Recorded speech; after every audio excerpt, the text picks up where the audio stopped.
My name is Naomi. I am 33 and my parents sued to evict me from my own house, so my golden child sister could claim it as her first home. They thought they had the perfect legal trap set. But in court, my 8-year-old daughter walked up to my lawyer and handed him her tablet. "Judge, I have the truth," she said. The judge nodded and pressed play. When the video started playing, my family realized their greed was about to cost them everything. As a digital archivist in Portland, Oregon, I rely on facts and hard evidence. Before I continue this story, let me know where you are watching from in the comments below. Hit like and subscribe if you have ever had to protect your child from toxic family members. Growing up, Brittany was the undisputed center of our parents' universe. She was loud and allergic to consequences. Whatever Brittany wanted, Richard and Patricia made sure she got. When I graduated high school, my parents told me they could not afford to help me with college. My mother drained the college savings account my grandmother originally set up for me just to pay for Brittany's custom bridal gown. When my grandmother passed away, she left her craftsman home to me. It needed work, but it was mine. Because my credit was non-existent, my parents handled the initial estate transfer paperwork. They promised it was just a formality. For 8 years I lived in that house. I paid every single mortgage bill directly to the bank. I paid the property taxes. I paid for the new roof, the updated plumbing, and the landscaping. I raised Lily in those walls after my difficult divorce. Then came Lily's 8th birthday. My parents arrived right on time along with Brittany and her husband Dayon. Dayon is an African-American mortgage broker who prides himself on his immaculate credit score. He and Brittany were drowning in consumer debt. Lily was preparing to blow out her 8 candles. Just as Lily blew out the candles, my mother Patricia reached into her handbag. She pulled out a stack of folded legal papers and tossed them onto the dining room table. The heavy packet landed right next to the chocolate birthday cake. "What is this, Mom?" I asked. My mother did not even blink. "That is a formal eviction notice, Naomi," she said, her voice flat. "You have until the end of the week to pack your things. The sheriff will be coming next Monday to change the locks." Lily looked up at me with wide, terrified eyes. I instinctively pulled my daughter close to my side. "An eviction notice," I repeated, processing the absurdity of her words. "Mom, this is my house. You cannot evict me from my own home." My father, Richard, crossed his arms over his chest. "Actually, it is our house, Naomi," he said with a smug sense of authority. "Your name is not on the primary deed. We let you stay here out of the goodness of our hearts because you were a struggling single mother. But you have overstayed your welcome." Brittany stepped forward, placing a protective hand over her slightly rounded stomach. She had just announced she was pregnant 2 months ago. "You need to stop being so incredibly selfish, Naomi," my sister chimed in. "Dion just got a huge promotion at the mortgage firm, and we are starting our family.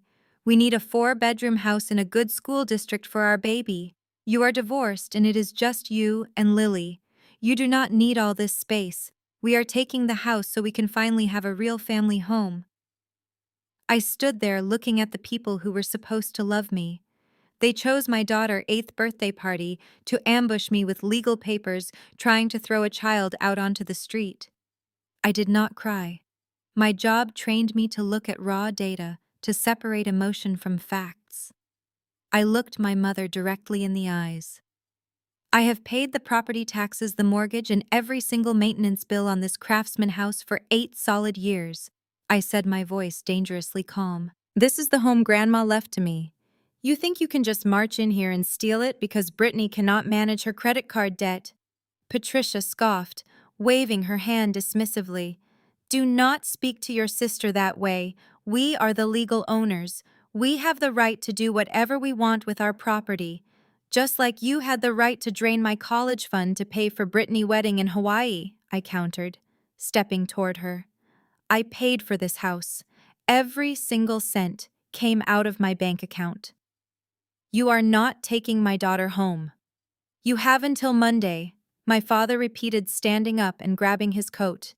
"Be out, or we will have the police drag you out."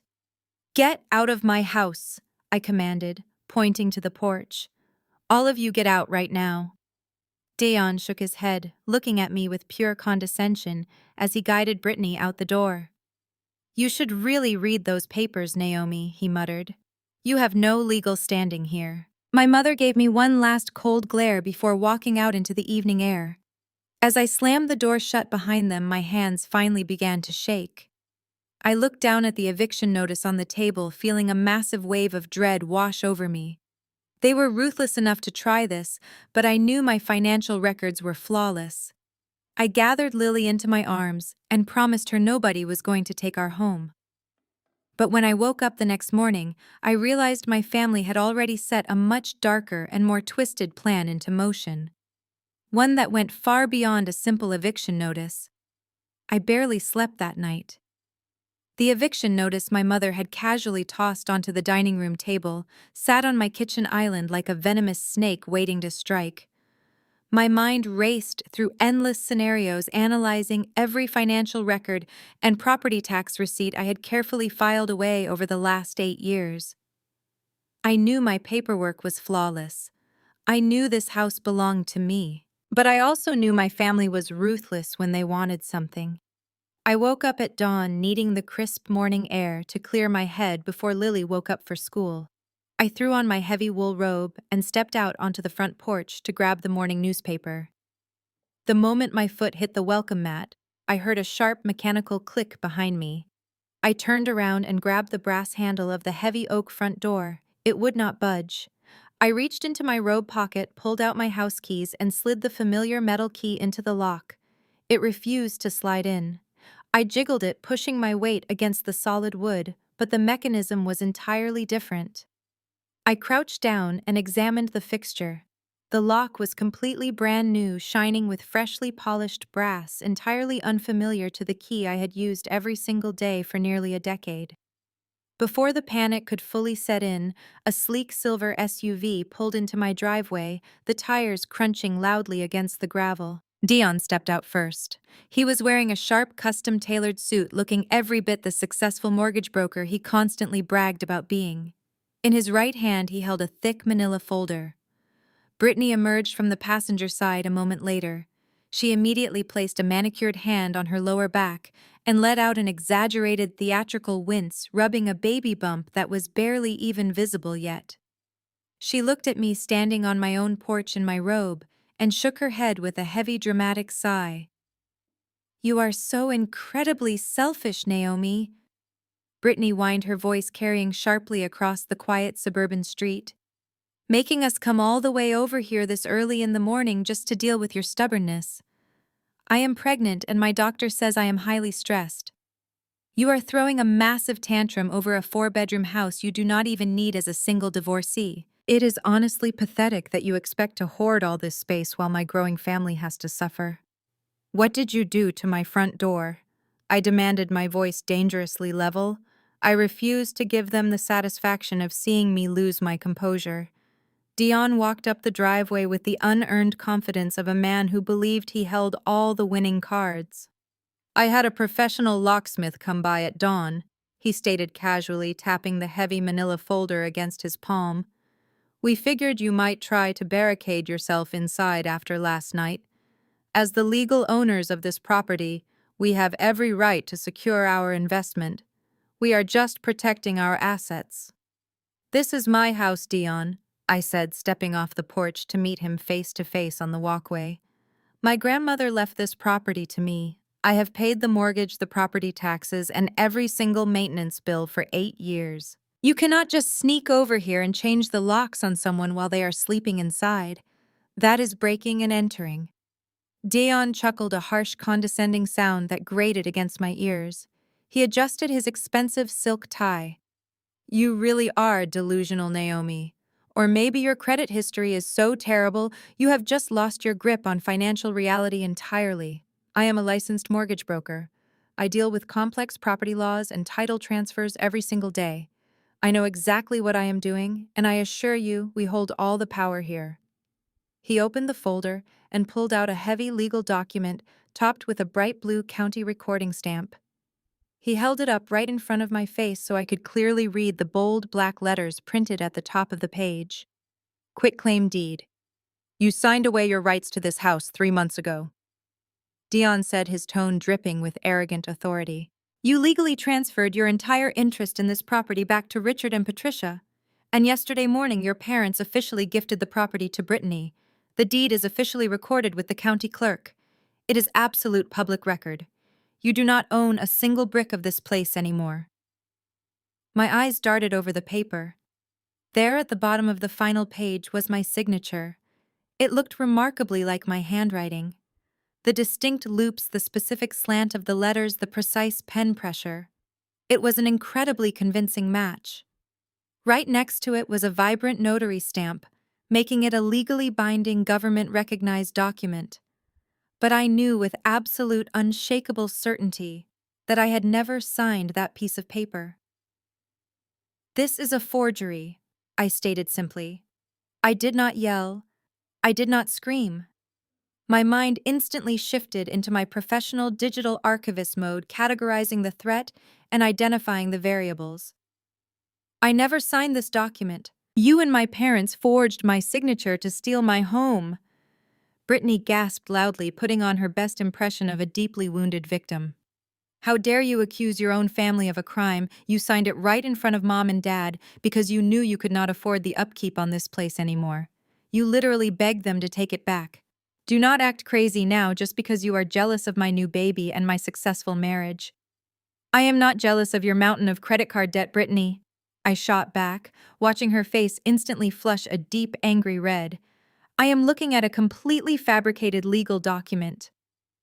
Dion stepped between us, puffing out his chest to physically intimidate me. Watch your mouth, Naomi. The notary verified your identity. The county clerk accepted the filing. It is an ironclad legal transfer. In fact, I already submitted the paperwork to pull a $400,000 cash-out refinance so Brittany and I can properly renovate our new home. The bank approved it instantly because my credit is immaculate. Your ruined financial history is no longer holding this valuable property hostage. The sheer audacity of their plan hit me like a freight train. They had not just plotted to evict me, they had actively committed massive real estate fraud. My parents had fabricated a legal deed, faked my signature, and transferred the asset to Brittany so Dion could use his pristine credit score to suck hundreds of thousands of dollars of equity out of the home I had maintained for nearly a decade. They were going to use my grandmother's legacy as their personal ATM machine. I looked back at the shiny new lock on my front door. Inside, my 8-year-old daughter Lily was still sleeping safely in her bed, completely unaware that her own aunt and grandparents were actively trying to render her homeless. I had to get back inside to my child, and I had to handle this systematically. You think a fake piece of paper gives you the right to lock me out of my own home? I asked, pulling my cell phone from my robe pocket. You just committed federal bank fraud and real estate forgery, and changing the locks on an occupied residence with a minor child sleeping inside is a highly illegal eviction tactic. I am calling the police right now. Brittany rolled her eyes and leaned back against the silver SUV. Call them. They will look at the stamped deed and laugh right in your face. You are just a squatter now. Dion crossed his arms, wearing a triumphant, sickening smirk. Go ahead, Naomi. Call the cops. Let them explain civil law to you. I have the official county records right here in my hands. You are going to look completely unhinged. I dialed the emergency number, my thumb steady on the glass screen. My family thought they could bully me into submission because I had always taken the high road in the past. They thought my silence over the years was a sign of weakness. But they were about to learn that a digital archivist does not fight with raw emotions. I fight with irrefutable facts, and I was going to tear their fabricated reality down piece by piece. The dispatcher answered immediately. I kept my voice perfectly level, explaining that my family members had illegally changed the locks on my primary residence while my child was asleep inside and were trespassing on my property. The dispatcher promised to send a patrol car. I lowered my phone and stared at the two people standing in my driveway. Brittany had dropped her fake pregnancy wince the second she realized nobody else was watching. She was now leaning against the shiny silver SUV, scrolling through her phone with an air of complete boredom. Dion stood tall, straightening his jacket cuffs, looking completely unbothered. He actually smiled at me, a condescending smirk that told me he thought he had already won. 10 minutes later, a white and blue police cruiser pulled up to the curb. Two officers stepped out, their heavy boots thudding against the pavement.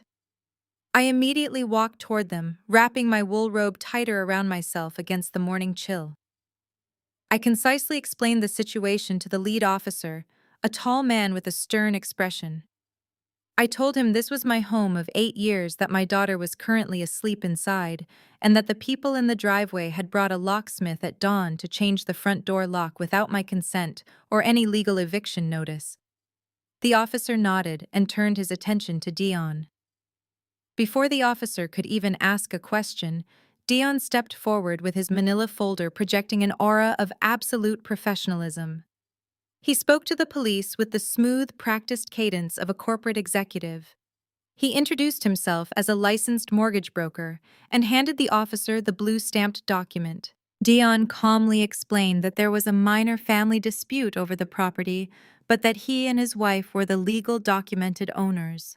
He claimed they were merely securing their asset because the previous occupant, me, had become hostile and unpredictable. I watched the two officers examine the paper. I saw their eyes track the notary seal, the county clerk recording stamp, and the printed names. My heart pounded against my ribs, but I forced myself to remain perfectly still. I knew exactly how law enforcement responded to property disputes. I just needed them to see the logic. I calmly interjected, stating that the document was a complete forgery and that I had never signed away my rights. I asked them to force Dion to give me the new key so I could get back inside to my daughter. The lead officer handed the folder back to Dion and let out a heavy sigh. He turned to me, his expression softening slightly with a mix of pity and frustration. He explained that because the deed was officially notarized and stamped by the county, it appeared legally binding on its face.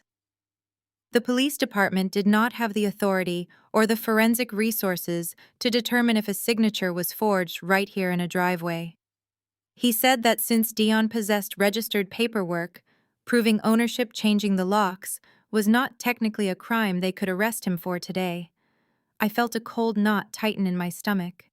I asked the officer what I was supposed to do about my child inside and my belongings. The officer stated that since I had established residency, Dion could not physically throw me out onto the street today without going through the formal eviction process through the courts. He ordered Dion to provide me with a copy of the new key immediately so I could access my child and my home. However, the officer explicitly stated that the underlying issue of the forged deed and the property ownership was strictly a civil matter. He told me I would have to hire a lawyer and take it up with a judge in civil court. Their hands were tied. Dion happily detached a shiny new brass key from his ring and handed it to the officer, who then handed it to me. The officers advised us to keep the piece documented the incident in their notepad and walked back to their cruiser. I watched the taillights fade down the street, realizing the full weight of the trap my family had laid. They knew exactly how the system worked. They knew the police would not intervene in a paper dispute. As soon as the patrol car turned the corner, Dion let out a loud, victorious laugh. He walked up the driveway, stopping just a few feet away from me. He looked me up and down, his eyes filled with absolute disdain. He told me I should be thanking him instead of calling the cops. He said I was financially illiterate and dragging the family portfolio down. He began lecturing me as if I were a child who had failed a basic math test. Dion claimed my parents had to take the house back because my credit score was too ruined to do anything useful with the property. He proudly stated that a house with this much equity was going to waste in my hands. He and Brittany needed to pull out $400,000 in cash to do a massive luxury renovation and build their dream nursery. Because he was a top-tier mortgage broker, he knew how to fast-track the paperwork. He said my parents realized I would never qualify for that kind of loan, so they made the smart business decision to transfer the asset to someone who could actually leverage it. He completely justified the theft by framing it as a necessary financial maneuver for the greater good of his growing family. He spoke with such arrogant conviction that I realized he truly believed he was the hero of this story. He honestly thought his pristine credit score gave him the moral authority to steal my home. Brittany walked up beside him, linking her arm through his.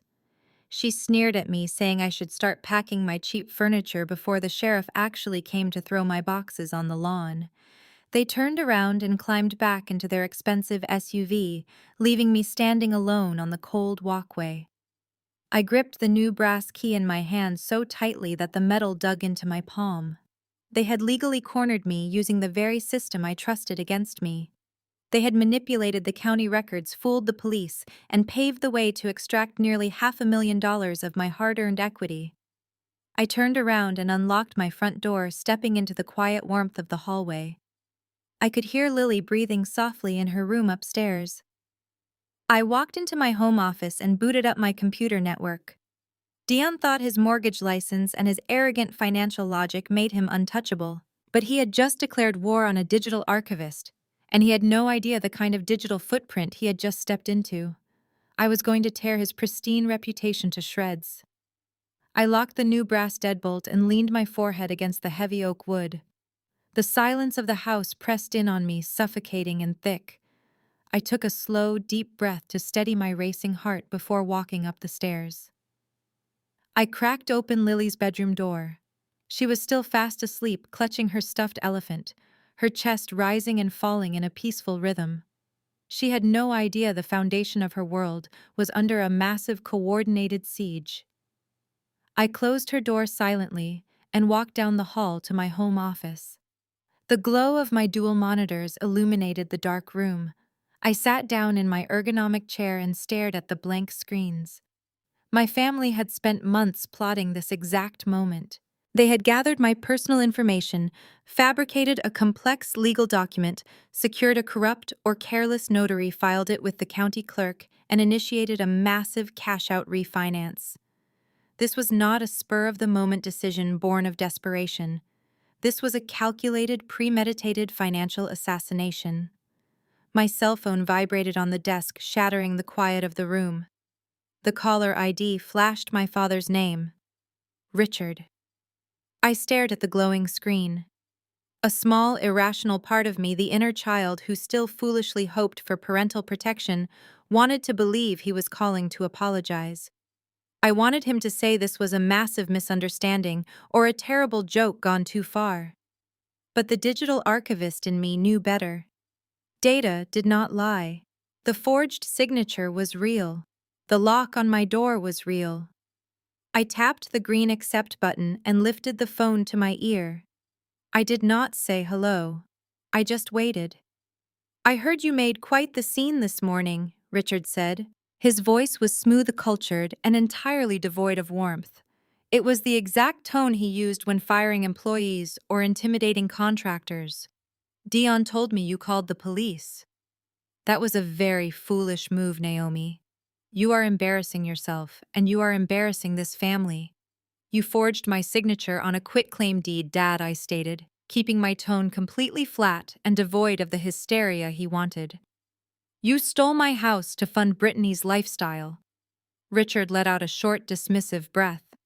"We took back what was rightfully ours. You have been living rent-free on our goodwill for 8 years. Brittany needs the equity to build her family. You are a single woman with 1 child. You do not need a 4-bedroom house. But since you decided to escalate things by involving law enforcement, I am calling to give you a reality check. You are going to pack your things quietly and leave by Monday. If you try to drag this into civil court, I promise you will deeply regret it." "Is that a threat?" I asked, opening a blank document on my computer and typing out his exact words as he spoke them. "It is a guarantee," Richard replied, his voice dropping to a menacing register. "I have the best real estate attorneys in Portland on retainer. If you file a lawsuit to contest that deed, we will countersue you for elder abuse. We will claim you manipulated us and took advantage of our finances for years while living in our property. We will bury you in legal fees until you are bankrupt and begging on the street." He paused, letting the threat hang in the heavy air, but he was not finished. "And do not think we will stop at your bank account, Naomi. If you want to play dirty, we will go after what you actually care about. Your mental health was not exactly stable during your divorce. You sought therapy. You took medication. If you force my hand, I will use my lawyers to file for emergency custody of Lily. We will argue that your erratic behavior, your financial instability, and your hostility make you an unfit mother. I stopped typing. The air in my lungs turned to ice. You took antidepressants for 6 months, Naomi. Richard continued mercilessly. Do you know how easy it is for a shark of a family lawyer to spin that into a narrative of an unhinged, dangerous mother? We will tell the judge you are having a psychotic break over a house you never owned. We have Dion and Brittany ready to testify that you threatened them this morning. Who do you think a family court judge will believe?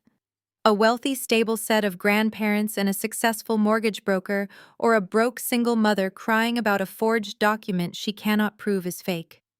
How long do you think you can fight a custody battle when you do not even have a house or a dollar to your name? You would really destroy my life and traumatize your own granddaughter just to buy Brittany a new kitchen? I asked, my voice barely a whisper.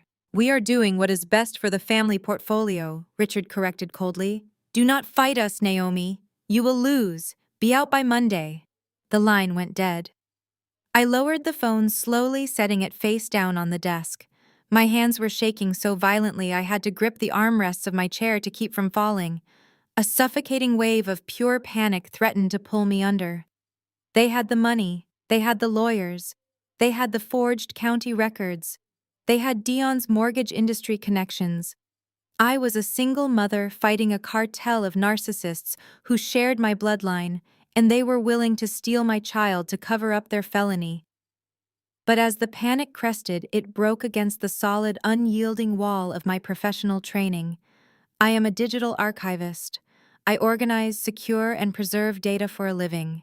I build airtight digital ecosystems that withstand federal audits and corporate espionage. My father thought he could intimidate me with expensive lawyers and loud threats. He thought my lack of liquid capital made me powerless. He completely and fundamentally underestimated the digital age. My tears dried instantly, replaced by a cold, calculating focus. If they wanted to play a game of documentation and evidence, they had just challenged the absolute worst person imaginable. My brain clicked into gear, mapping out the immediate vulnerabilities in my network. They had already forged my physical signature. I could not risk them breaching my digital life to plant evidence, drain my accounts, or intercept my communications. I turned to my keyboards. I needed to secure my digital footprint immediately. I started by initiating a global logout on every single connected device.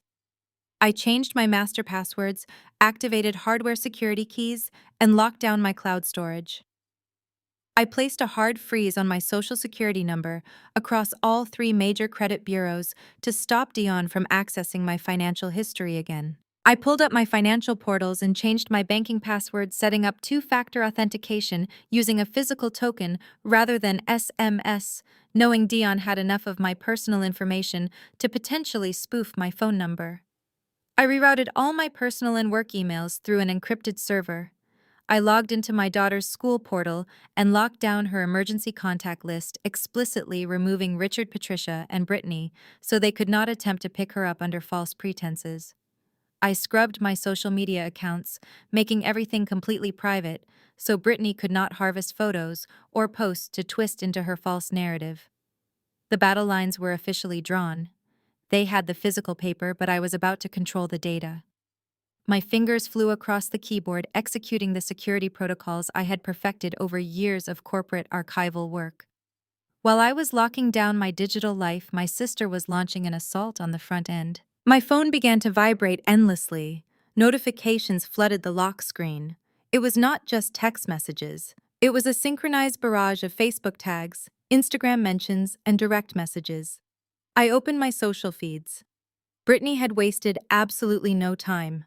She had launched a massive, tear-jerking social media campaign designed to paint me as the ultimate villain in her fabricated tragedy. The centerpiece of her smear campaign was a manipulative Facebook post, complete with a filtered photo of her and Dion looking stressed. Her hand rested prominently on her barely there baby bump. The caption was a masterpiece of gaslighting. "It breaks my heart to share this," Brittany wrote. "But my husband and I are facing the hardest battle of our lives. My older sister Naomi is trying to steal our parents' house. After living rent-free for 8 years, she is trying to extort us and drag our sick parents through a legal battle. We just want a safe home for our baby, but her greed is tearing this family apart. Please pray for us." The comments section was a cesspool of outrage. Extended family members, distant cousins, and people I had not spoken to in over a decade were tearing me to shreds. Aunt Susan wrote that she was disgusted by my behavior and that my grandmother would be spinning in her grave. A cousin called me a pathetic squatter. Direct messages poured into my inbox, calling me a bitter, jealous woman who could not stand to see her younger sister happy. My phone buzzed with a text from an old high school friend asking if I had really threatened to assault my pregnant sister. They were trying to publicly shame me into submission.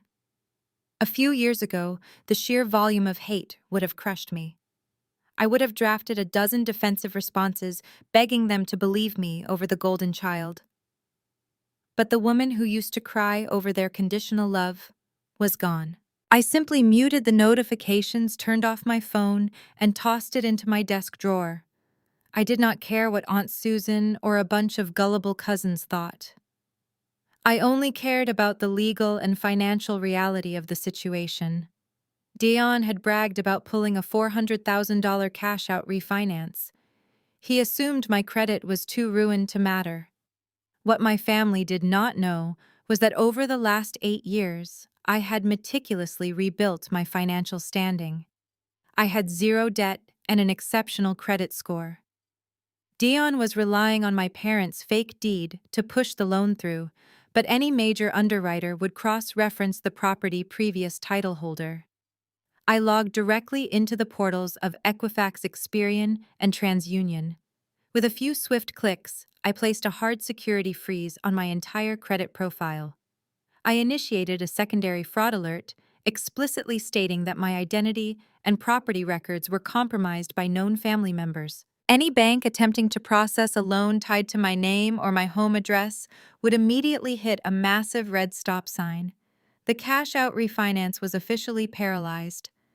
With the financial bleeding temporarily stopped, I needed a shark. I needed a lawyer who did not care about family harmony. I needed someone who specialized in destroying people who committed real estate fraud. I opened my encrypted browser and searched for the most ruthless litigators in Portland. That is how I found Gavin. His reviews were a mix of terrified awe and profound gratitude from clients who had stolen properties returned. His firm specialized in complex title disputes and federal wire fraud civil cases. I demanded an emergency consultation. An hour later, I was sitting across from Gavin in his downtown office. He was a man in his late 40s, with sharp, predatory eyes and a tailored suit that screamed aggressive litigation. He just pointed to the chair across from his mahogany desk and told me to start talking. I laid out the entire timeline. The 8 years of payments, the ambush at Lily's birthday party, the changed locks, Dion's arrogant confession in the driveway, the fake quitclaim deed, and the threat to take custody of my daughter. I handed him the physical printouts of my property tax receipts and the bank statements showing my mortgage payments. Gavin leaned back in his chair, tapping an expensive pen against his desk. "Your family is incredibly stupid," he said, a dangerous smile spreading across his face. "They think because they filed a piece of paper with the county they have won. But real estate fraud leaves a massive paper trail. The notary who stamped that deed is either a co-conspirator or completely negligent. And your brother-in-law attempting to originate a mortgage on a fraudulently acquired property is a direct violation of federal banking laws. They think I am going to roll over because I do not have the money for a protracted legal war," I told him, looking him dead in the eye. "And my father threatened to use my past therapy sessions in family court to take my daughter." Gavin stopped tapping the pen. The amusement vanished from his face, replaced by a cold, surgical focus. "I despise bullies who weaponize family court to cover up their financial crimes," he stated quietly. "We will not mediate. We are going to let them commit as many federal offenses as possible, and then we are going to drop the hammer. I will gladly take your case." We shook hands, sealing an alliance that would soon become my family absolute worst nightmare. I left Gavin office feeling a profound shift in my reality. The suffocating weight of my father's threats no longer crushed my chest. Instead, a cold mechanical precision took over. I drove to Lily Elementary School to pick her up. Seeing her run across the playground, her backpack bouncing against her shoulders, solidified my resolve. My family was willing to rip the roof from over her head to fund a luxury kitchen renovation. They were willing to use my past mental health struggles to tear her away from her mother. I smiled at my daughter, buckling her into the back seat, and promised myself that by the time I was finished, my parents and my sister would never be able to threaten us again. We returned to the Craftsman house. The sight of the new brass lock on the front door no longer sparked panic. It was just another piece of physical evidence in a growing pile of criminal acts. I unlocked the door with the key the police had forced Dion to hand over and ushered Lily inside. I set her up with a snack and her homework at the kitchen table before retreating to my home office. I closed the door, locked it, and booted up my primary workstation. The time for defensive maneuvers was over. It was time to go on the offensive. As a digital archivist, my entire professional existence revolves around the preservation, authentication, and retrieval of data. Companies pay me exorbitant fees to reconstruct digital timelines for corporate litigation and federal compliance audits. My family thought they had committed the perfect crime because they possessed a piece of paper with a blue county stamp. They failed to realize that in the modern world, paper is utterly meaningless without the digital metadata to back it up. I cracked my knuckles and opened a secure encrypted browser. My first objective was to acquire a high-resolution scan of the fraudulent quitclaim deed. I bypassed the standard public property search portals and logged directly into the premium county clerk database, utilizing an access tier I maintained for corporate real estate clients. Within 3 minutes, I located the filing. I downloaded the multi-page PDF and expanded it across my primary monitor. There was my forged signature resting innocently on the bottom line, but my eyes immediately darted past the fake handwriting and locked onto the notary seal. A notary public is a state-commissioned official sworn to verify the identity of the person signing a document. The seal belonged to an independent mobile notary based in a neighboring county. Right below the circular stamp was the date of notarization written in crisp blue ink. August 15th. I stared at that specific date, letting the numbers burn into my mind. August 15th. A slow, dangerous smile spread across my face. Of all the days in the year my parents and Brittany could have chosen to fabricate a legal document, they had unknowingly selected the one day that would completely destroy their entire conspiracy. I opened a new terminal window and accessed my personal cloud archive. I keep meticulous records of my professional life, categorizing every business trip, every client interaction, and every expense report with obsessive-compulsive precision. I navigated to the folder labeled Q3 Client Engagements and opened the subfolder for August. I started pulling the raw data. First, I extracted my frequent flyer logs from the airline portal. The PDF generated a clear, indisputable flight itinerary. On the morning of August 14th, I had boarded a direct flight from Portland International Airport to John F. Kennedy International Airport in New York. The return flight was booked and flown on August 17th. I saved the flight manifests to a secure local drive. Next, I accessed my credit card statements.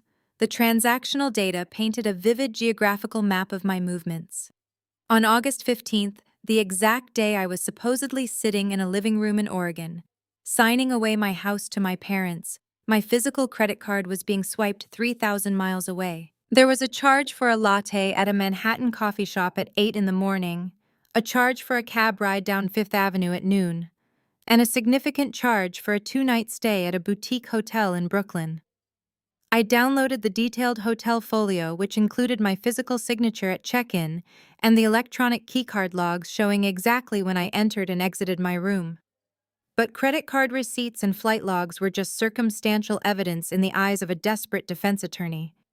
My father could argue I gave my credit cards to a friend or missed my flights. I needed the kill shot. I needed biometric, undeniably authenticated visual proof. I opened my encrypted professional video archive. My primary client in New York was a massive financial institution requiring strict compliance records for all vendor meetings. Because I handled sensitive archival data, our consultations were not just documented, they were recorded in high-definition video and stored on a secure server with immutable timestamps. I located the video file for the quarterly review meeting, dated August 15th. I hit play. The video loaded in pristine quality. There I was sitting in a glass-walled conference room overlooking the Manhattan skyline. I was wearing a navy blue blazer, presenting a slide deck to a table full of bank executives. The digital timestamp hard-coded into the video metadata read, August 15th at 2 p.m. Eastern Standard Time. At the exact moment the Oregon notary claimed I was putting pen to paper on the West Coast, I was actively presenting a data migration strategy on the East Coast. I sat back in my ergonomic chair watching my past self speak on the monitor. The alibi was absolute. It was not just a solid defense, it was a titanium vault. My family had engineered a felony based on a date they pulled out of thin air, assuming my life was as empty and undocumented as they always claimed it was. They thought I was just a struggling single mother working a meaningless job. I spent the next hour compiling the data into a comprehensive forensic package. I organized the flight manifest, the hotel folios, the credit card transaction logs, and the raw video files into a neatly indexed encrypted folder. I generated a detailed timeline cross-referencing the Oregon notary stamp with my East Coast digital footprint down to the exact minute. I attached the entire package to a secure email draft addressed to Gavin. I typed a simple message to my lawyer. I found the date of the forgery. Please find attached my geographical and biometric alibi. I was in New York. I hit send and watched the progress bar fill as the massive file transferred to his firm servers.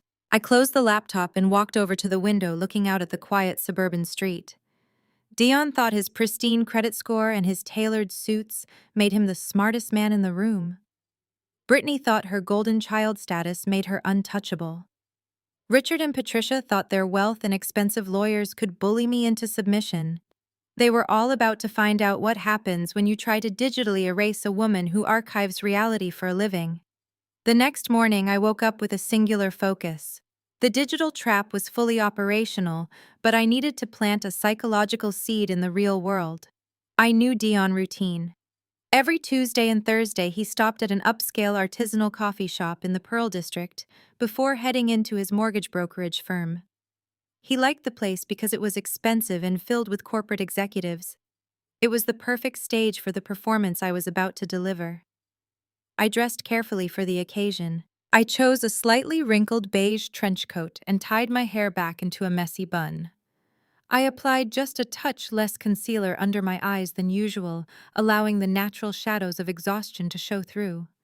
I needed to look exactly like the defeated, panicked single mother they expected me to be. I needed Dion to look at me and see a woman who had completely given up the fight.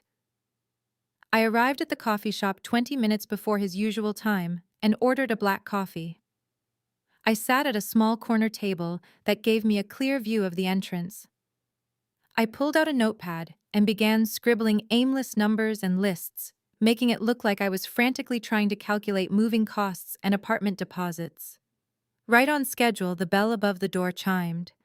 Dion walked in wearing a pristine charcoal gray suit and a silk tie. He held a leather briefcase in one hand and exuded the toxic confidence of a man who believed he was untouchable. He stepped up to the counter and ordered his usual complicated espresso drink. As he turned to wait for his order, his eyes swept the room and landed directly on me. I hunched my shoulders slightly and looked down at my notepad, pretending I had not seen him. I waited for his ego to do the heavy lifting. I knew he would not be able to resist the opportunity to gloat. Sure enough, I heard the steady click of his expensive leather shoes approaching my table. He stood over me, casting a long shadow across my scattered papers. Well, if it is not the soon-to-be former resident of my new house, Dion said. His voice was dripping with patronizing amusement. Are you finally figuring out how much a moving truck is going to cost you? I looked up slowly, letting my eyes widen just a fraction to simulate surprise and distress. Dion, I said, my voice soft and slightly unsteady. I really do not want to argue with you today. I am just trying to figure out my next steps. He let out a short, arrogant chuckle and pulled out the chair across from me, sitting down uninvited. His espresso drink was placed on the table by a barista, but he ignored it, leaning forward to invade my space.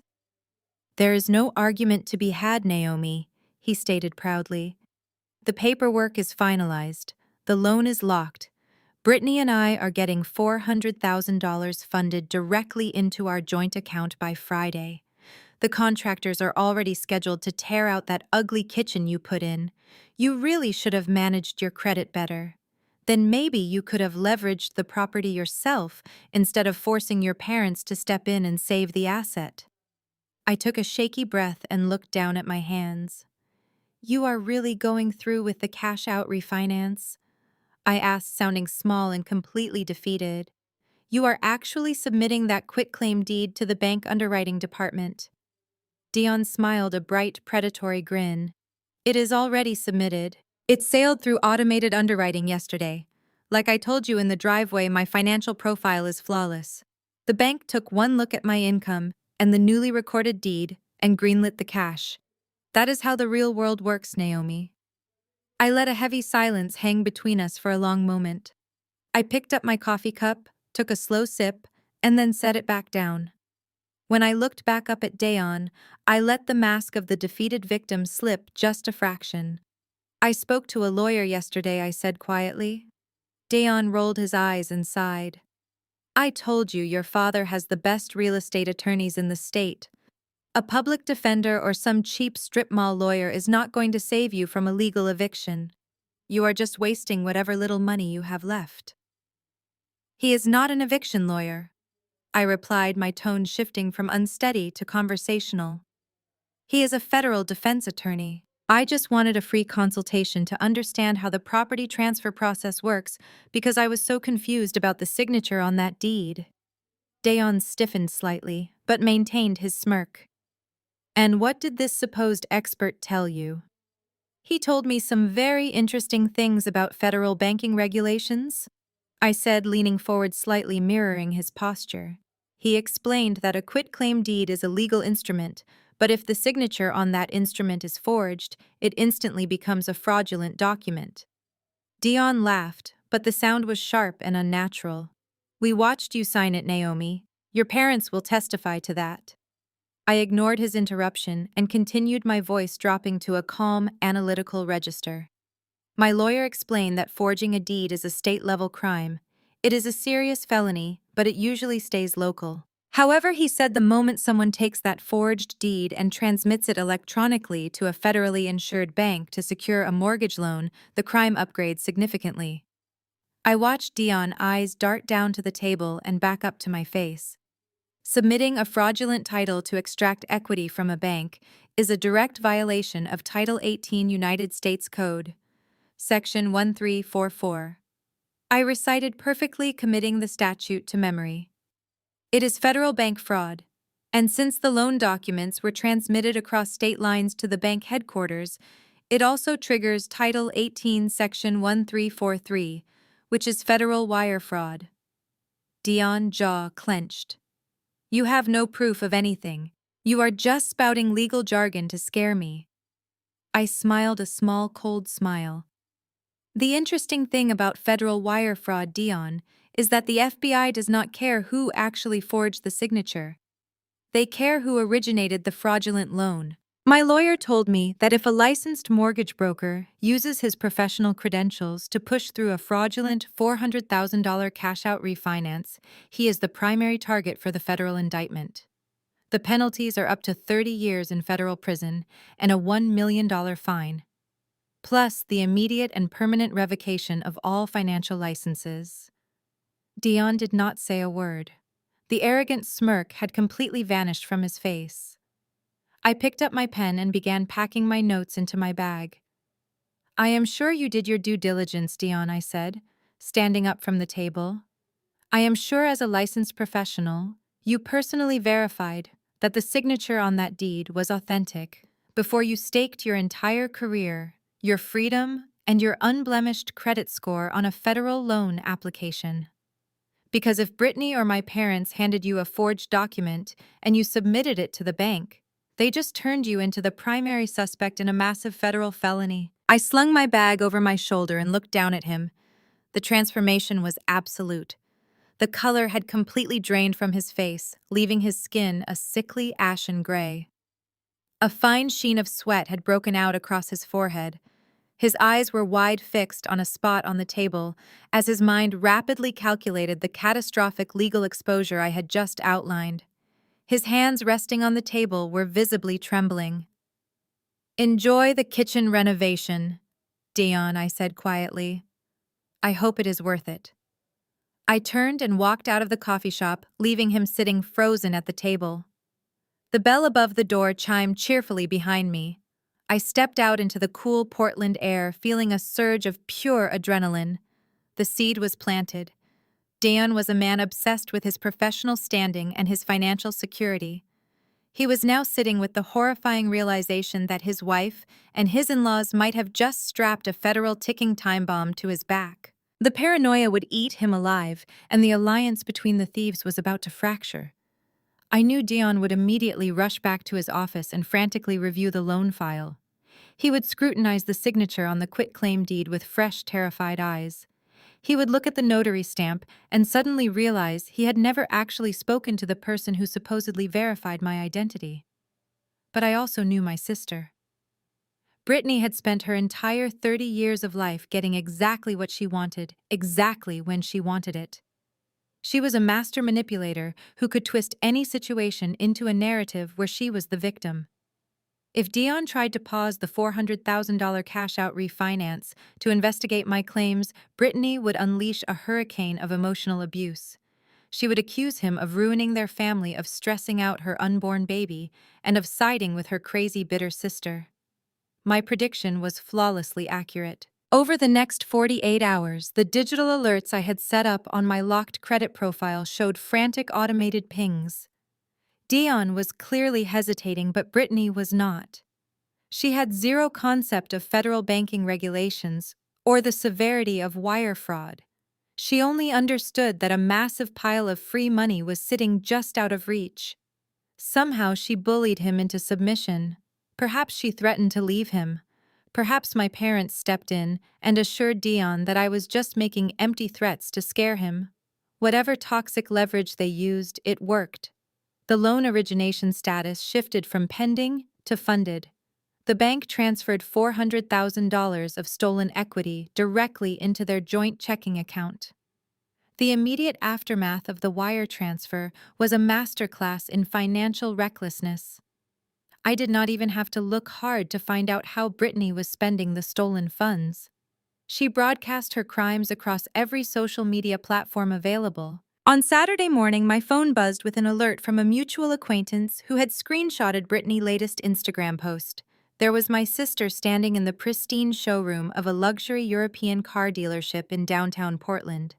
She was wearing designer sunglasses indoors and leaning against the hood of a brand-new gleaming white Porsche Macan. A massive red velvet bow was strapped to the roof of the vehicle. The caption read, "Hard work and good karma finally paying off." Hubby and I decided to treat ourselves before the baby arrives. First big purchase for our new family home. She had literally taken the proceeds of a federal wire fraud scheme and immediately dropped at least $80,000 in cash on a luxury compact SUV. I downloaded the photos and the time-stamped captions, saving them directly into the encrypted evidence folder for Gavin. Brittany was not just spending the money, she was creating a publicly accessible digital paper trail of money laundering. She was converting illicit funds into tangible luxury assets while openly bragging about it to thousands of followers. It was a level of arrogance that practically guaranteed a federal indictment. But the arrival of the Porsche also signaled a dangerous escalation from my parents. Richard and Patricia saw the money hit the account and realized they had successfully breached the vault. Now they just needed to eliminate the final obstacle standing between them and the physical property. Me. They knew my timeline. They knew I was speaking to lawyers. They needed to force me out of the house before any judge could order a formal forensic investigation into the quitclaim deed. On Monday afternoon, a loud, aggressive knock rattled my front door. I looked through the peephole and saw a process server standing on my porch, holding a thick stack of legal documents. I opened the door and accepted the papers, signing my name with a steady hand. The moment I closed the door and read the first page, my stomach dropped. My parents had hired a notoriously aggressive real estate litigation firm. They had bypassed the standard 30-day eviction notice process entirely. Instead, they had filed a formal emergency unlawful detainer lawsuit. The legal filings painted a horrifying and completely fabricated picture of my living situation. Richard and Patricia had submitted sworn affidavits claiming I was a hostile, unstable squatter who was actively destroying their valuable property. They alleged that I was engaging in erratic behavior, damaging the interior fixtures, and posing a physical threat to the surrounding neighborhood. They claimed they needed an expedited emergency eviction to protect the integrity of the real estate asset before I burned it to the ground. The legal maneuver was as brilliant as it was evil. By claiming I was actively destroying the home, they had convinced a civil court judge to grant an expedited hearing. I looked at the court date stamped at the top of the summons. The hearing was scheduled for this coming Friday. I had exactly 4 days to prepare for a courtroom battle that would determine if my daughter and I would be thrown out onto the street by armed sheriff deputies. The walls of the Craftsman house suddenly felt like they were closing in on me. I walked into the kitchen and looked at the boxes I had already started packing, just in case the legal system failed us. Lily came downstairs holding her favorite stuffed animal, asking what was for dinner. I looked at her innocent face and felt a crushing wave of pressure. I was running out of time. My digital archive was perfectly organized, but a local civil court judge, presiding over a rushed eviction docket, might not have the time or the patience to review complex biometric alibi data. Civil judges look at the surface-level paperwork. They look at notarized deeds and county stamps. If the judge refused to allow Gavin to present our fraud evidence during an expedited unlawful detainer hearing, I would lose the house before the FBI ever had a chance to investigate Dion and Brittany. The clock was ticking down to 0. I spent Wednesday evening surrounded by brown corrugated cardboard and heavy-duty packing tape. The ripping sound of tape echoed through the empty hallway. I had to prepare for the absolute worst-case scenario. If the judge refused to look at my digital biometric evidence on Friday morning, the sheriff deputies would physically remove us by Monday. I was boxing up 8 years of memories in the living room. Every photograph I wrapped in bubble wrap felt like a concession to my family. I was systematically dismantling the safe haven I had built for my daughter. The sheer physical exhaustion of fighting a multi-front legal and emotional war was starting to set in. My lower back ached from handling endless stacks of packing paper. The fireplace mantle where I displayed Lily School art projects was completely bare now. The house already felt cold and hollow, like it knew it was being stolen. I taped another box shut and labeled it with a thick black marker. My analytical mind was spinning, trying to formulate a backup plan to delay the eviction hearing, but civil courts operated on strict procedural rules. I needed a miracle. I needed something physical and undeniable that a judge could not ignore or dismiss as circumstantial digital metadata.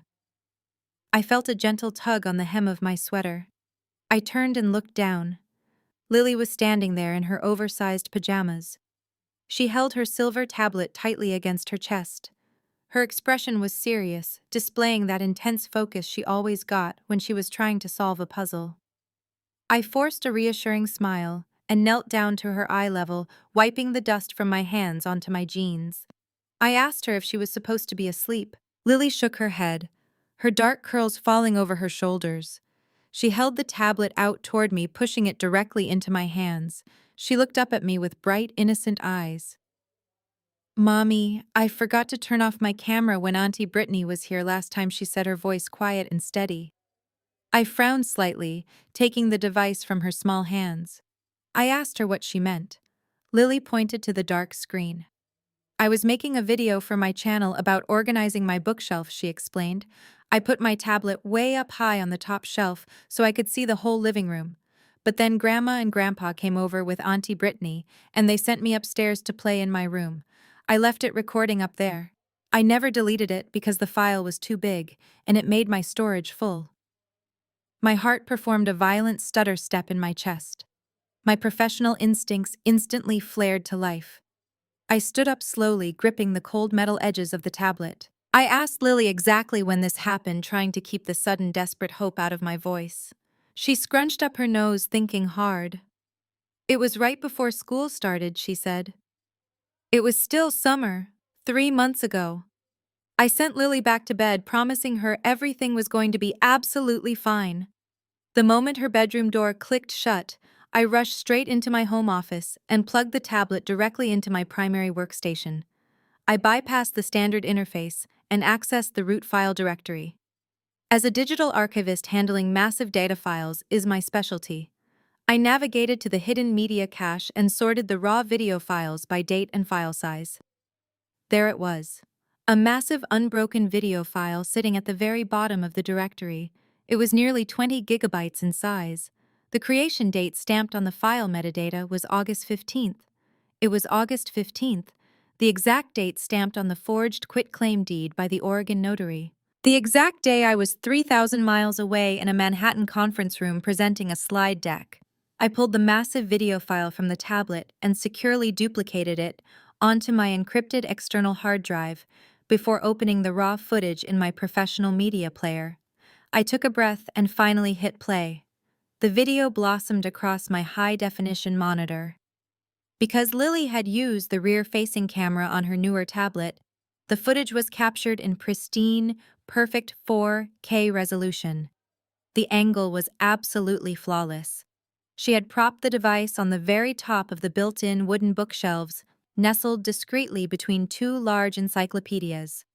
The wide-angle lens captured the entire living room in a single sweeping frame. The lighting from the afternoon sun streaming through the bay windows illuminated every detail with terrifying clarity. I watched the first 20 minutes of the video, which just showed my sweet little 8-year-old daughter cheerfully narrating her organizing process to an imaginary audience. Then the audio picked up the sound of the front door opening. I heard my own voice from 3 months ago telling Lily to go upstairs because her grandparents were here to visit. I watched my past self walk out of the frame, heading toward the kitchen to make coffee. A few seconds later, Patricia, Richard, and Brittany walked directly into the center of the living room and sat down on the couches perfectly framed by the hidden lens. The audio quality was astonishingly crisp, picking up the subtle rustle of their expensive clothing and the quiet thud of my mother placing her designer handbag onto my glass coffee table. I leaned closer to the monitor, completely mesmerized by the unfolding scene. They thought they were entirely alone in the room. They had no idea that a child-abandoned recording device was capturing their every move. I reached out and maximized the application window, letting the high-definition feed fill my entire screen. The digital evidence I desperately needed to save my home and destroy their fraudulent scheme was playing right in front of my eyes. I sat absolutely frozen in my ergonomic chair. On the screen, my mother reached into her oversized designer handbag. Her movements were sharp and deliberate. She pulled out a thick stack of papers and dropped them onto my glass coffee table. The high-definition microphone picked up the heavy thud of the paper hitting the glass. Next, she pulled out a clear plastic sleeve containing what looked like an old canceled check and a faded bank application. I recognized the blue border of the bank form immediately. It was an account I had opened when I first moved into the Craftsman house 8 years ago. Richard leaned forward, resting his elbows on his knees. He looked around the room, inspecting the crown molding and the original hardwood floors I had spent weeks restoring. He muttered something about how much equity was just sitting here going to waste on a single woman. Patricia ignored him completely. She slid the blank quitclaim deed across the table toward my sister. Then she placed the old bank form right beside it. Just trace her signature from this old bank form, Patricia instructed. Her voice was chillingly casual. She spoke as if she were asking Brittany to pass the salt at dinner, instead of conspiring to commit a massive federal crime. It has the exact loops she uses for her first name. I saved this from her original utility setup paperwork. Just press hard so the ink looks natural. I watched in absolute horror as my younger sister picked up a black gel pen. Brittany did not hesitate. She did not express a single ounce of guilt or moral conflict. Instead, she let out a loud, arrogant laugh. She pulled the fake deed onto her lap and placed my old bank form directly above the signature line. She leaned over her pregnant belly, making a dramatic show of practicing my signature in the air a few times before bringing the pen down to the legal document. "This is almost too easy," Brittany gloated, her eyes fixed on the paper. Naomi is so completely clueless. Even if she figures out the dates do not match, she is way too poor to do anything about it. Forensic analysts charge thousands of dollars just to look at a piece of paper. She can barely afford her grocery bill, let alone a high-powered litigation team. She will just cry and play the victim like she always does. Patricia nodded in agreement, watching her younger daughter commit forgery in my own living room. "Just make sure the slant is right," Patricia warned. "We have the notary lined up for this afternoon. He owes your father a favor, so he will backdate the stamp and look the other way on the physical identification." Brittany scoffed, waving her hand dismissively. "Please, Mom, do not worry about the paperwork. The only thing I care about is getting that cash-out refinance funded. Dion is going to lose his mind when I tell him we are pulling $400,000 out of this dump." Richard finally chimed in, looking nervous. "Are you sure Dion will actually push the loan through without asking too many questions? He is obsessed with his mortgage broker license. If he thinks the title is compromised, he will panic." Brittany burst into another fit of cruel laughter. She finished tracing my name and held the forged document up to the sunlight streaming through my bay windows, admiring her handiwork. "Dion is a useful idiot, Dad," she bragged. "He is so desperate to prove he is a massive financial success that he will blind himself to the details. I will just bat my eyelashes, complain about my pregnancy stress, and tell him my big sister finally surrendered the house because she is a financial failure. He loves feeling superior to Naomi. I will hand him this deed and he will personally push the paperwork through his own brokerage firm, just to brag about the commission. He will approve the mortgage himself and hand us the cash. He will never even suspect I forged the signature myself." The video continued to play, showing them casually packing up the forged documents and slipping them back into Patricia's handbag. Seconds later, my past self walked back into the living room frame carrying a tray of coffee mugs, completely oblivious to the felony that had just been committed on my coffee table. I slammed my hand down on the keyboard, stopping the playback. My chest was heaving. The sheer malice, the calculated cruelty, and the blatant criminal conspiracy recorded in pristine 4K resolution was staggering. I had the ultimate smoking gun. They had handed me their own execution warrant on a silver platter. I did not wait for the sun to rise. I immediately initiated a secure file transfer, copying the entire 20-gigabyte video onto a tamper-proof encrypted flash drive. I threw on my clothes, grabbed my keys, and drove straight to downtown Portland. The city streets were completely empty in the pre-dawn hours. I parked outside the towering glass building where Gavin Firm was located and waited in my car until I saw the lights turn on in his corner suite. I marched into his office at 7 in the morning, bypassing the receptionist entirely.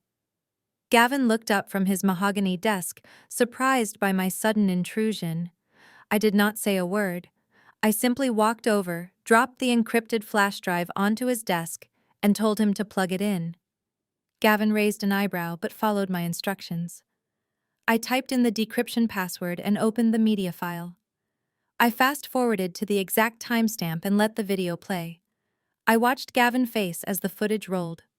This was a man who had spent decades fighting brutal real estate wars. He had seen every trick, every lie, and every scam in the book.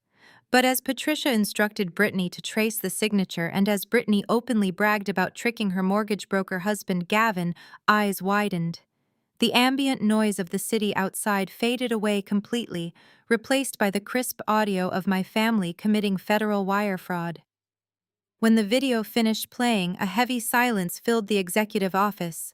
I could feel my adrenaline spiking. I reached for my phone, my fingers trembling with raw vindication. "I am calling the police right now," I stated, my voice hard and absolute. "I am calling the local precinct and the FBI field office. They are going to arrest my parents and my sister today. This proves everything. The eviction is over." I dialed the first number, but before I could press the call button, Gavin reached across the desk. His large hand clamped down over my phone, forcing it down against the polished wood. I looked up at him, ready to argue. But the expression on Gavin's face stopped me dead in my tracks. The surprise had vanished entirely. In its place was a slow, terrifyingly predatory smile. His eyes were dark and calculating, gleaming with the promise of absolute destruction. "Do not call the police, Naomi." Gavin said, his voice a low, dangerous rumble. "What are you talking about?" I demanded, trying to pull my phone away. "This is a recorded confession. This is the end of the lawsuit." Gavin's smile grew wider, showing his teeth. "It is the end of the lawsuit," he agreed. "But if you call the police right now, the district attorney will just offer them a quiet plea deal for basic forgery. They might get probation. They might pay a small fine. That is not good enough." He leaned back in his leather chair, folding his hands together. "We have an expedited eviction hearing on Friday morning. Your parents and your sister are going to walk into that courtroom and they are going to raise their right hands. They are going to swear an oath to tell the truth before a sitting judge." I stared at him slowly, realizing the magnitude of the trap he was setting.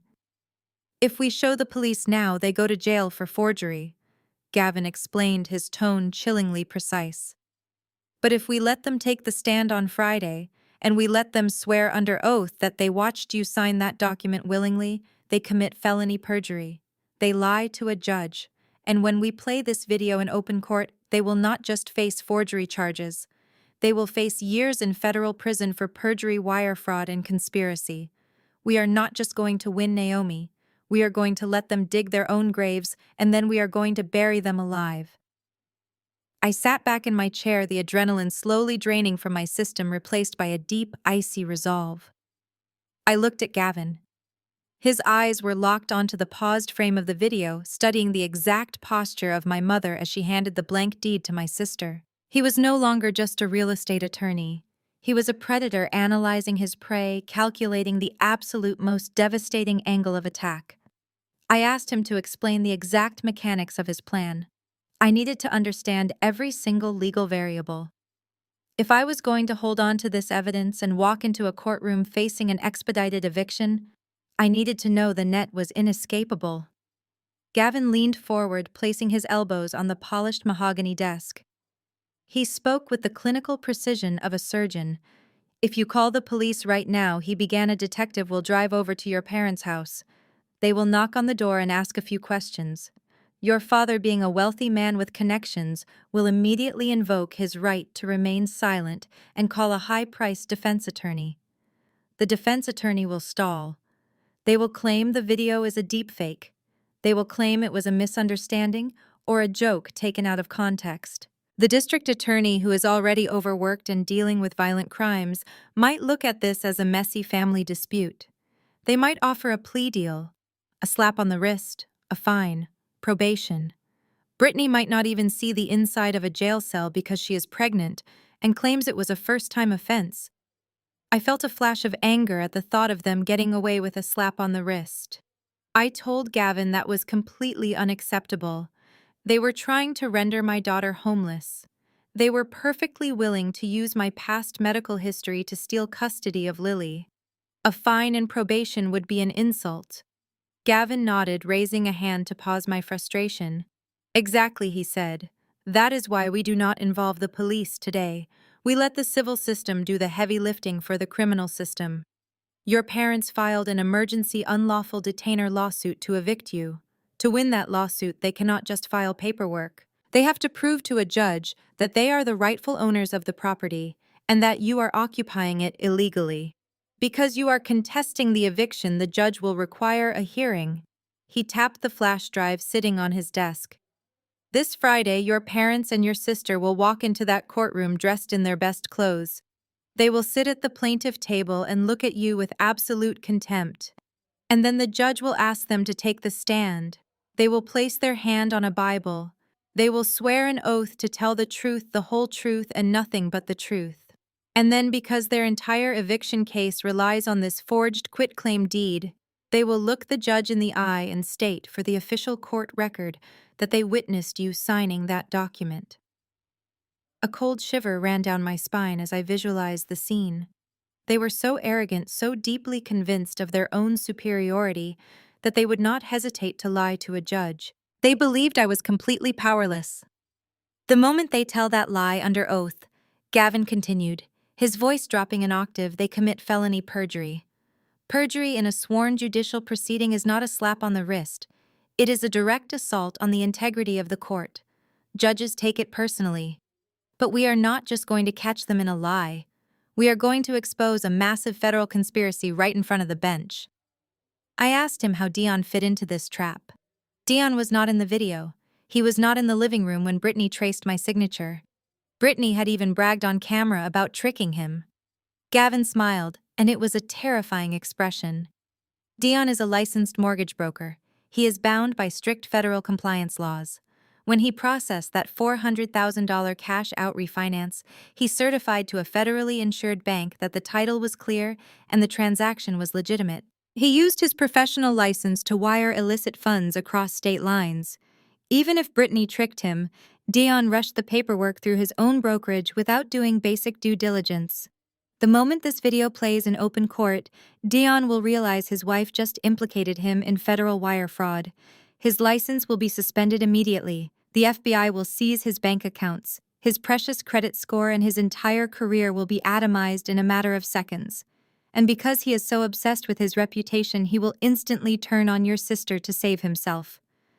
The strategy was flawless. By holding the evidence until the hearing, we were not just stopping an eviction, we were creating an inescapable legal singularity. The moment the trap snapped shut, the family dynamic would violently implode. Dion would turn on Brittany. Richard and Patricia would scramble to protect their assets. The unified front they presented would shatter under the threat of federal prison. So what do I do until Friday? I asked, feeling the immense weight of the coming days. I have to live in that house knowing they are coming for me. I have to pack boxes with Lily and pretend I am losing. Gavin looked me directly in the eyes. Yes, he said firmly. You have to do exactly that. You have to play the victim perfectly. Let them think they have broken you. Let them drive past your house and gloat. Let them cut your utilities if they want to play dirty. Do not react. Do not engage. Every time they taunt you, every time they send a threatening text message, just remember that they are actively adding wood to their own funeral pyre. I took a slow, steady breath. The digital archivist inside me recognized the absolute necessity of data preservation and timing. You do not deploy a payload until the target system is fully locked in. My family had spent my entire life treating me like a disposable asset. They had drained my college fund, mocked my career, and plotted to steal my grandmother's legacy. Now they were going to walk willingly into a courtroom and lock the doors behind themselves. I agreed to the plan. I stood up from the leather chair, feeling a profound sense of control. I left Gavin's office and walked out into the morning sunlight. The city was waking up around me. I had exactly 3 days to endure their psychological warfare. 3 days of pretending to be the weak, defeated daughter they always claimed I was. I got into my car and gripped the steering wheel. I was ready. The trap was set, the evidence was secure, and I was going to let them dig a hole so deep they would never see daylight again. The psychological warfare escalated quickly. By Tuesday evening, the sun set over the Craftsman house. I was preparing a simple dinner for Lily, when the entire house plunged into darkness. The hum of the refrigerator died instantly. The digital clock on the stove went blank. I stood completely still in the sudden quiet, my analytical mind automatically assessing the situation. I checked the breaker box in the hallway, but none of the switches had tripped. I pulled out my cell phone and dialed the local power company. The customer service representative sounded confused, checking my residential address. She informed me Richard explicitly called that afternoon to terminate service. He claimed the house was vacant and undergoing major renovations. I thanked her politely, hung up the phone, and took a deep breath. Cutting off utilities to force a tenant out is an illegal eviction tactic in Oregon. It was another blatant violation to add to Gavin arsenal. I did not panic. I manage off-grid data storage protocols. I am heavily prepared for sudden power losses. I retrieved 2 massive portable power stations used to back up my servers. I brought them into the living room and plugged in a few floor lamps. When Lily came downstairs asking about the dark, I smiled brightly. I told her we were practicing for a wilderness camping trip right here in the living room. I fired up my camping stove on the back patio, boiled water, and we ate dinner by the warm glow of battery-powered lanterns. I made it an adventure, completely shielding her from their cruelty.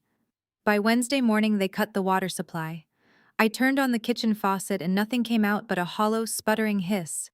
I walked out and saw the city water valve was manually shut off and locked with a heavy padlock. Once again, I meticulously documented the shutoff.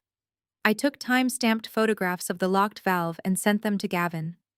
I bought 15 gallons of bottled water and kept our routine moving flawlessly. I bathed Lily using warmed bottled water and dropped her off at school. I refused to let my family illegal tactics disrupt my daughter's sense of safety or my own focused composure. Thursday afternoon brought the most arrogant display of their perceived victory. I was sitting on the front porch reviewing my credit report when a loud car horn blared from the street. I looked up to see a brand new white Porsche Macan idling at my driveway. The passenger window rolled down, revealing Brittany. She wore oversized designer sunglasses and a victorious grin. Brittany leaned out of the expensive leather interior, resting her arm on the doorframe. She shouted across the yard, asking if I was enjoying the dark and the cold inside the house. She laughed loudly, the sound echoing down the quiet suburban street.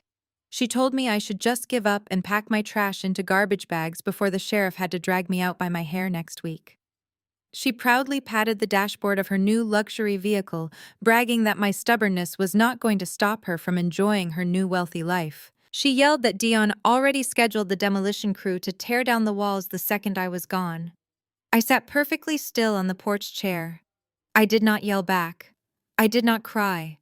I did not show her a single ounce of the desperation she was so desperately hungry to consume.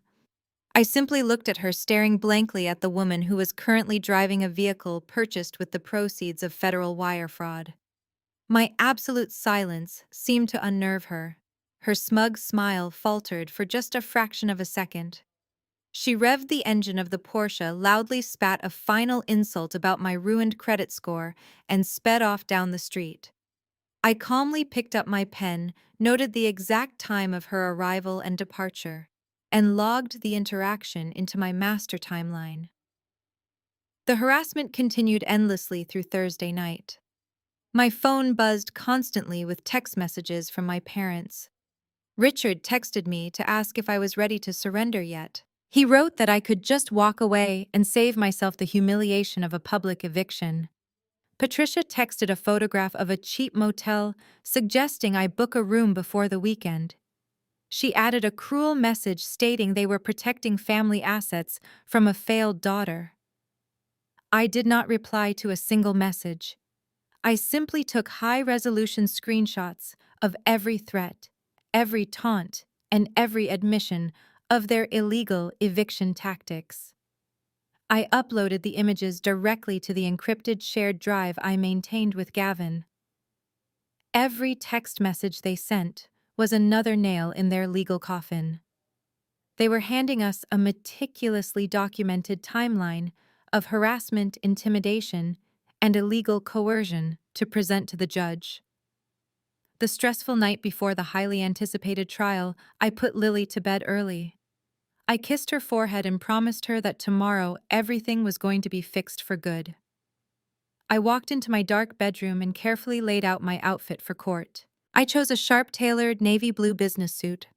I wanted to look professional, serious, and completely unfazed by their psychological warfare. I stood in front of the mirror in the dark, cold house. I was not the scared, obedient daughter they had spent 33 years manipulating. I was a completely unyielding fortress. I had absorbed every insult, every threat, and every illegal tactic they threw at me this week. I had taken their absolute best shots, and I was still standing strong. I climbed into bed and closed my eyes, feeling a profound, terrifying calmness wash over me. The waiting was finally over. Tomorrow morning we were going to walk into a court of law, and I was going to let them burn their own lives to the ground. Friday morning arrived with a heavy blanket of gray clouds rolling over the Portland skyline. I stood in front of the hallway mirror, adjusting the lapels of my navy blue business suit. The fabric felt like armor. I smoothed down the non-existent wrinkles and took one final deep breath. The waiting was over. I had arranged for my trusted coworker Michelle to take Lily to school and watch her. I hugged my daughter, promising we would celebrate with pizza tonight. I did not let fear bleed into my voice. When she disappeared behind the doors, I drove downtown. Gavin was already waiting for me in the massive marble lobby of the county courthouse. He wore a dark, impeccably tailored suit and carried a thick leather briefcase. He did not offer any empty reassurances or soft words. He just looked at me, gave a sharp nod of approval, and motioned toward the metal detectors. We rode the crowded elevator up to the 4th floor in complete silence. The tension was thick, heavy with other legal battles, but my mind remained clear. I was operating on cold logic. We walked down the echoing corridor and pushed open the heavy wooden doors of courtroom 4B. The moment we stepped inside, the atmosphere shifted. The room was tense, suffocating, and entirely focused on the impending collision. I looked straight ahead and saw them. My parents and my sister were already seated at the plaintiff table. They looked like a picture-perfect advertisement for a wealthy, respectable suburban family. Richard wore a conservative gray suit, his silver hair combed. Patricia wore a cream blouse and pearls, projecting the image of a long-suffering, deeply concerned matriarch. Sitting between them was Brittany. She dressed specifically for the performance of a lifetime. She wore a pale pink maternity dress that accentuated her stomach. She styled her hair to look messy, as if she had been losing sleep over the stress of this ordeal. She held a tissue, dabbing at her dry eyes. The moment they heard the doors close behind Gavin and me, all three turned around. Their eyes locked onto mine. Richard lifted his chin, an arrogant gesture of absolute superiority. Patricia offered a condescending smile. Brittany simply smirked, a vicious, triumphant expression that she quickly hid behind her tissue when the clerk walked past. I did not break eye contact. I did not flinch. I walked down the center aisle with my shoulders pulled back and my head held high. Gavin pulled out the heavy wooden chair at the defense table, and I sat down smoothly. I kept my face entirely blank, a completely unreadable slate. I wanted them to feel the absolute void of my reaction. As I settled into my chair, I glanced over my shoulder toward the public gallery. Sitting in the first row directly behind Brittany was Dion. The contrast between my sister and her husband was staggering. While Brittany looked smug and victorious, Dion looked like a man actively drowning. The psychological seed I planted at the coffee shop had clearly taken root and grown into a massive, suffocating vine of pure paranoia. He wore a nice suit, but it looked rumpled. His posture was rigid, his shoulders hiked up toward his ears. He was bouncing his knee rapidly against the wooden bench, his eyes darting frantically around the courtroom. He kept looking down at his hands, then up at the judge, then at the back of Brittany's head.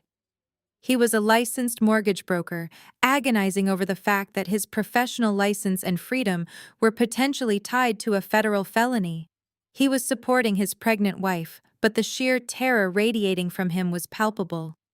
I turned my attention back to the front of the room. The opposing counsel sat next to my father.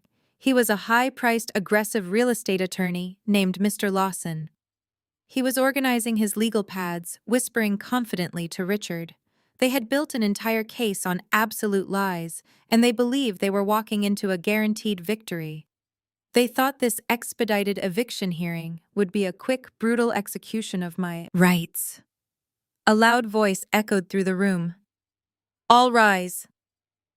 The heavy side door opened, and Judge Martinez walked up to the elevated bench. She was a no-nonsense magistrate, known for running a strict, highly efficient courtroom. She sat down, adjusted her reading glasses, and opened the thick file folder, resting in front of her. The entire room collectively held its breath as she scanned the initial documents. We are here today for an expedited, unlawful detainer hearing regarding the property on Elm Street.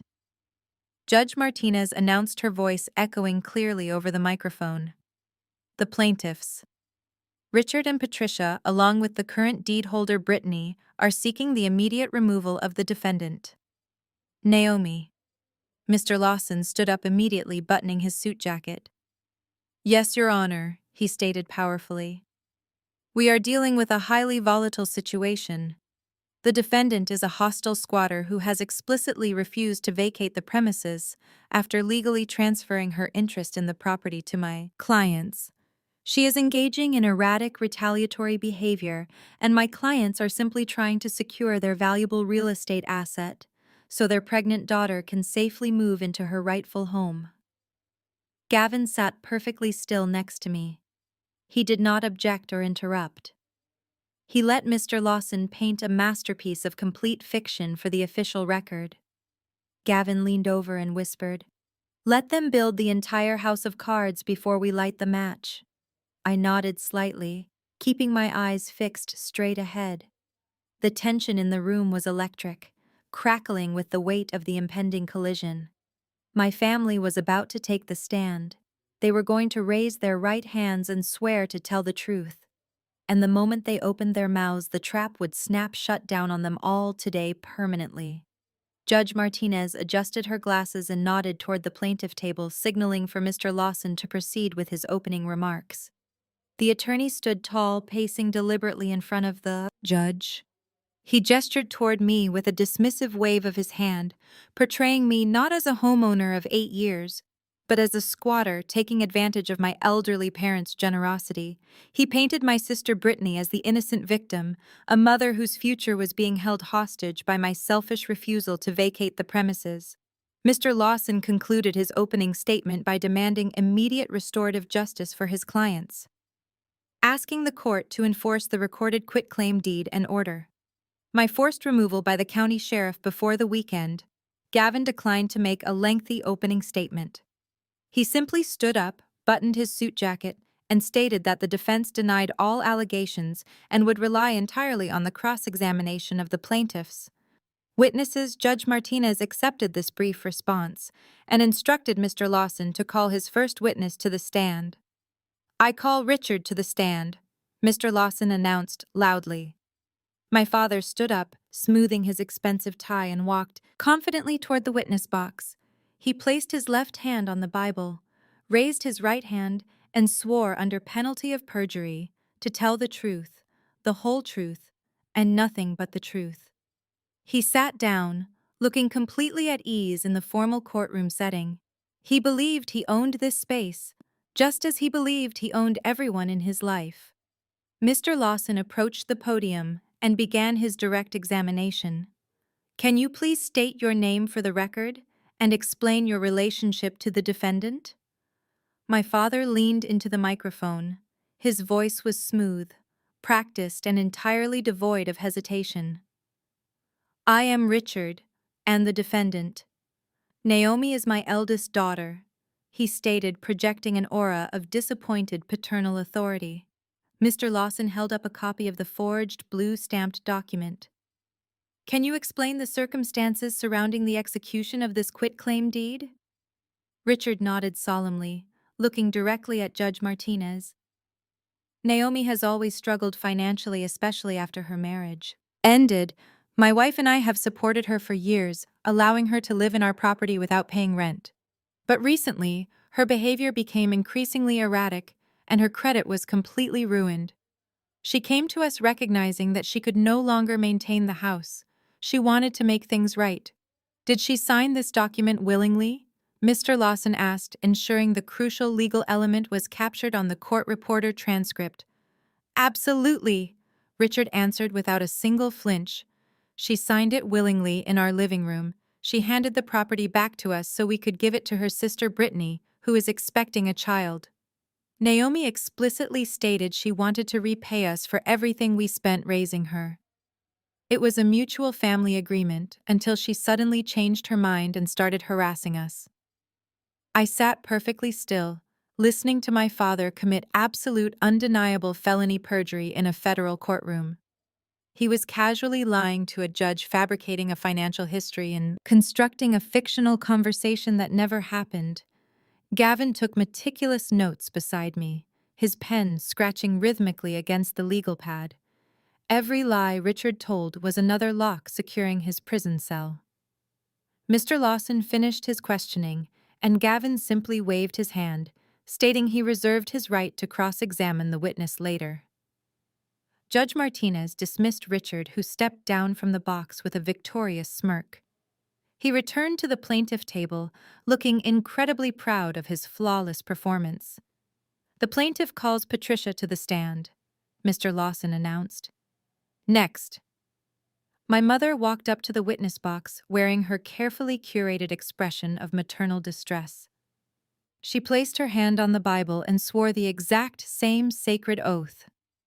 Her performance was even more theatrical than my father. She sat down and immediately pulled a tissue from her purse, dabbing at her dry eyes before Mr. Lawson even asked his first question. Patricia, can you confirm your husband's testimony regarding the events of August 15th? Mr. Lawson asked, his tone gentle and accommodating. My mother sniffled, gripping the tissue tightly. Yes, I can confirm everything, she said, her voice wavering with manufactured sorrow. It breaks my heart to be sitting here testifying against my own flesh and blood, but Naomi has forced our hand. We tried to help her. We tried to give her a fresh start, but she has become entirely unhinged. Mr. Lawson projected a copy of the forged deed onto the courtroom monitors. Were you physically present when your daughter Naomi signed this quitclaim deed, relinquishing her rights to the Elm Street property? He asked clearly, aiming to corroborate the timeline. Yes, I was standing right next to her. Patricia lied flawlessly, her eyes wide and earnest, looking directly up at Judge Martinez. It was the middle of the afternoon on August 15th. Naomi came over to our house. She sat at our kitchen table and signed the paper right in front of me and my husband. She was actually crying, thanking us for taking the financial burden off her shoulders. She said she knew she had been a difficult daughter, and she wanted to sign the house over to repay us for raising her and putting up with her failures. She literally handed the pen to her sister Brittany right after she signed it. The sheer audacity of her perjury was breathtaking. She was not just lying. She was adding emotional embellishments to make the forgery seem like a poignant family reconciliation.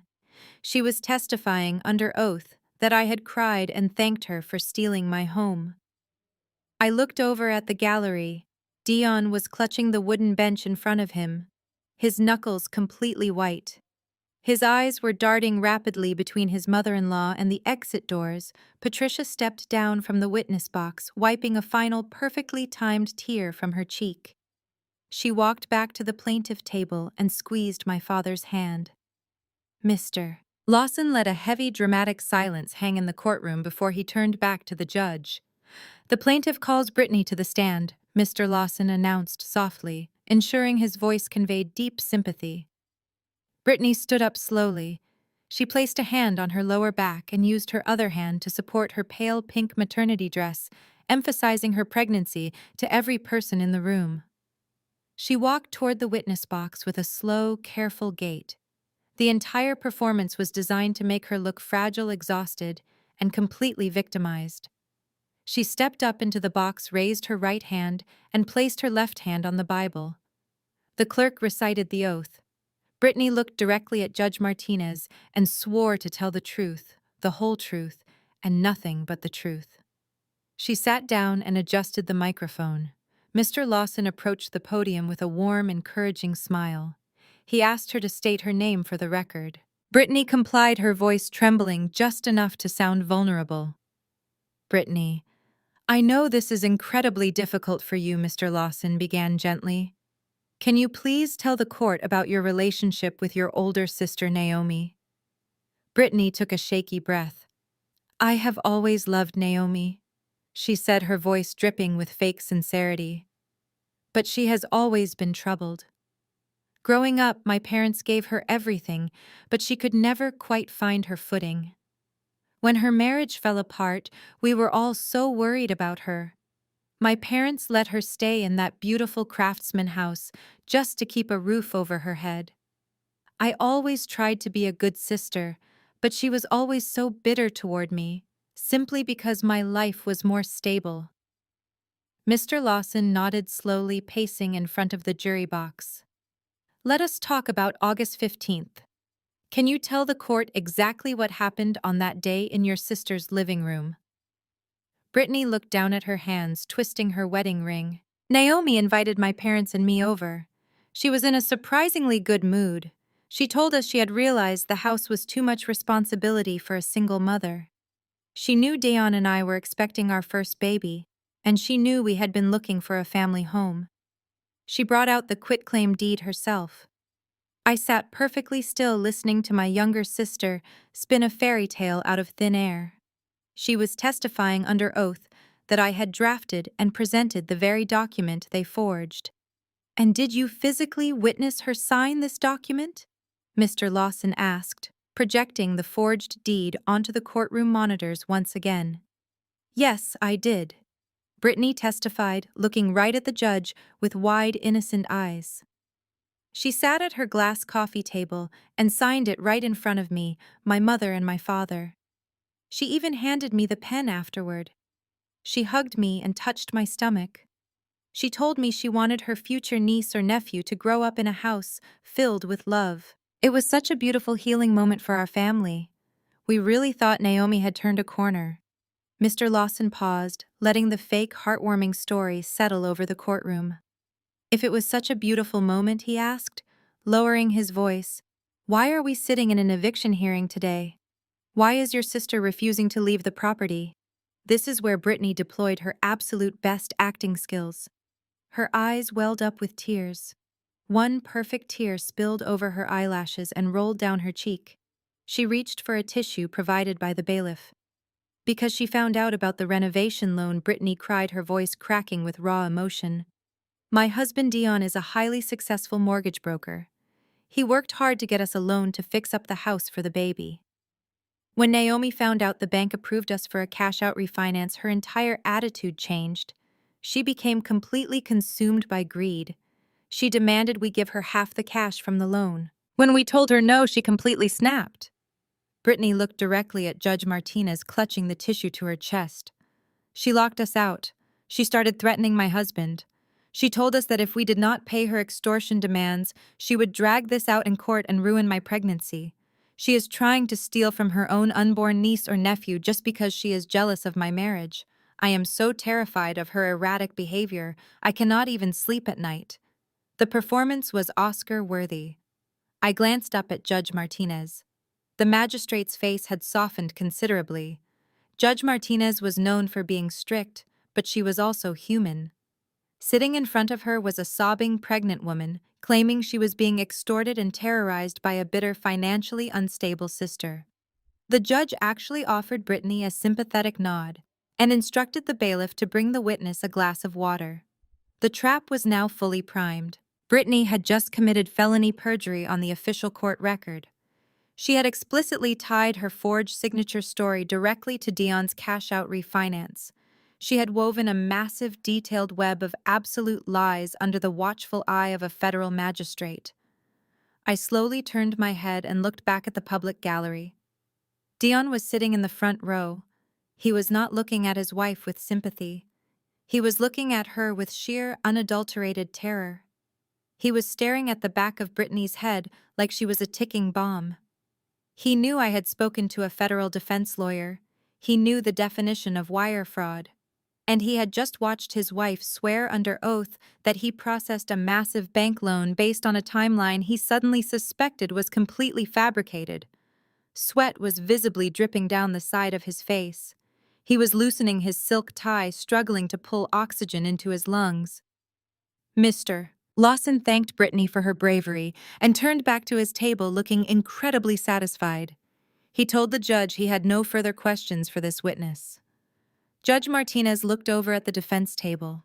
Her expression was stern, clearly holding a negative bias against me after listening to my family's coordinated emotional testimony.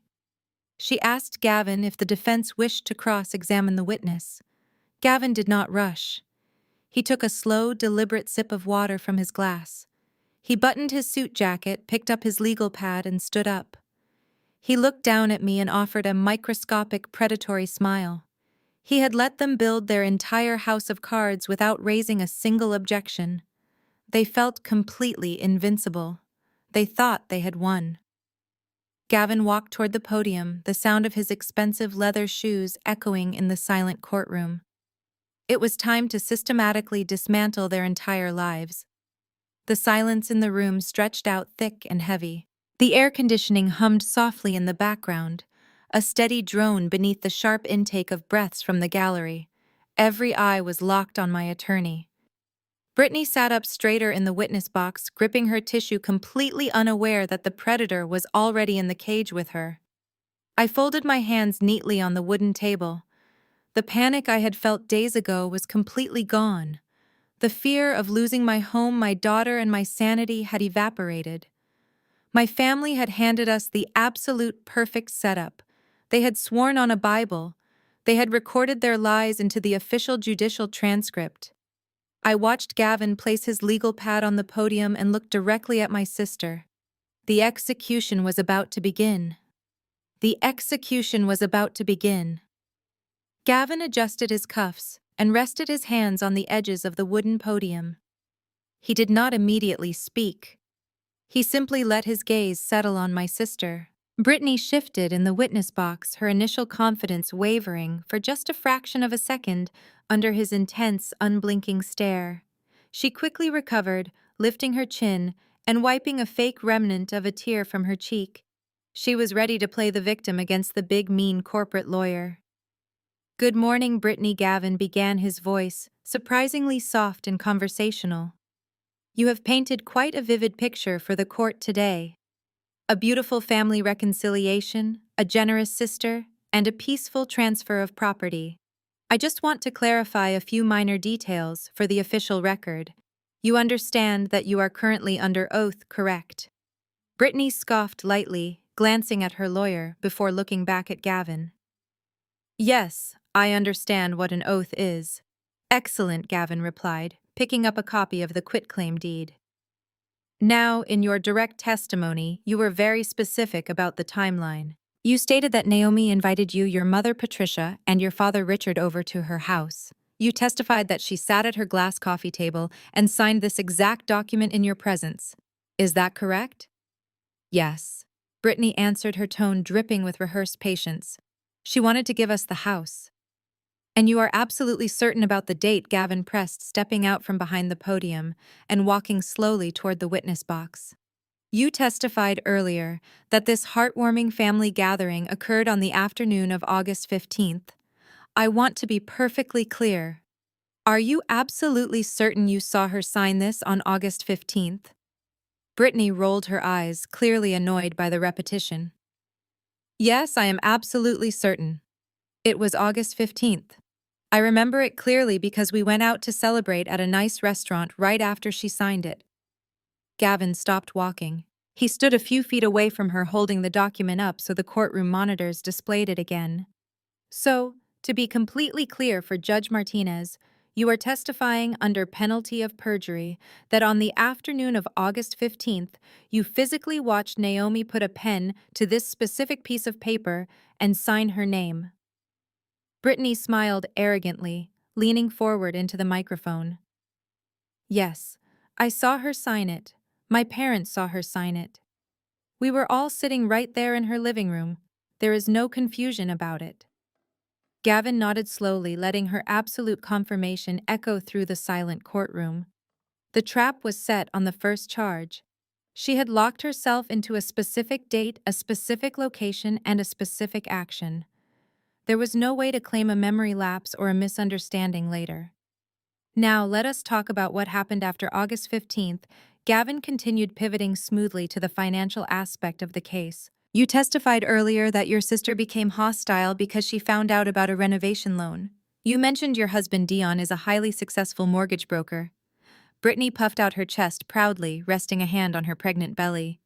Yes, he is very successful. He provides for our family. I am sure he does, Gavin said pleasantly.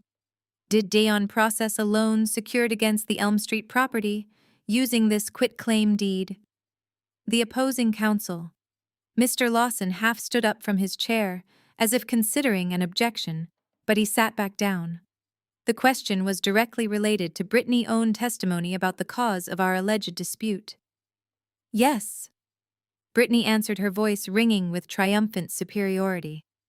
We applied for a cash-out refinance to fix up the house for the baby. We needed $400,000 for the renovations. Dion handled the paperwork through his brokerage firm because he is a licensed professional and knows how to get things done efficiently.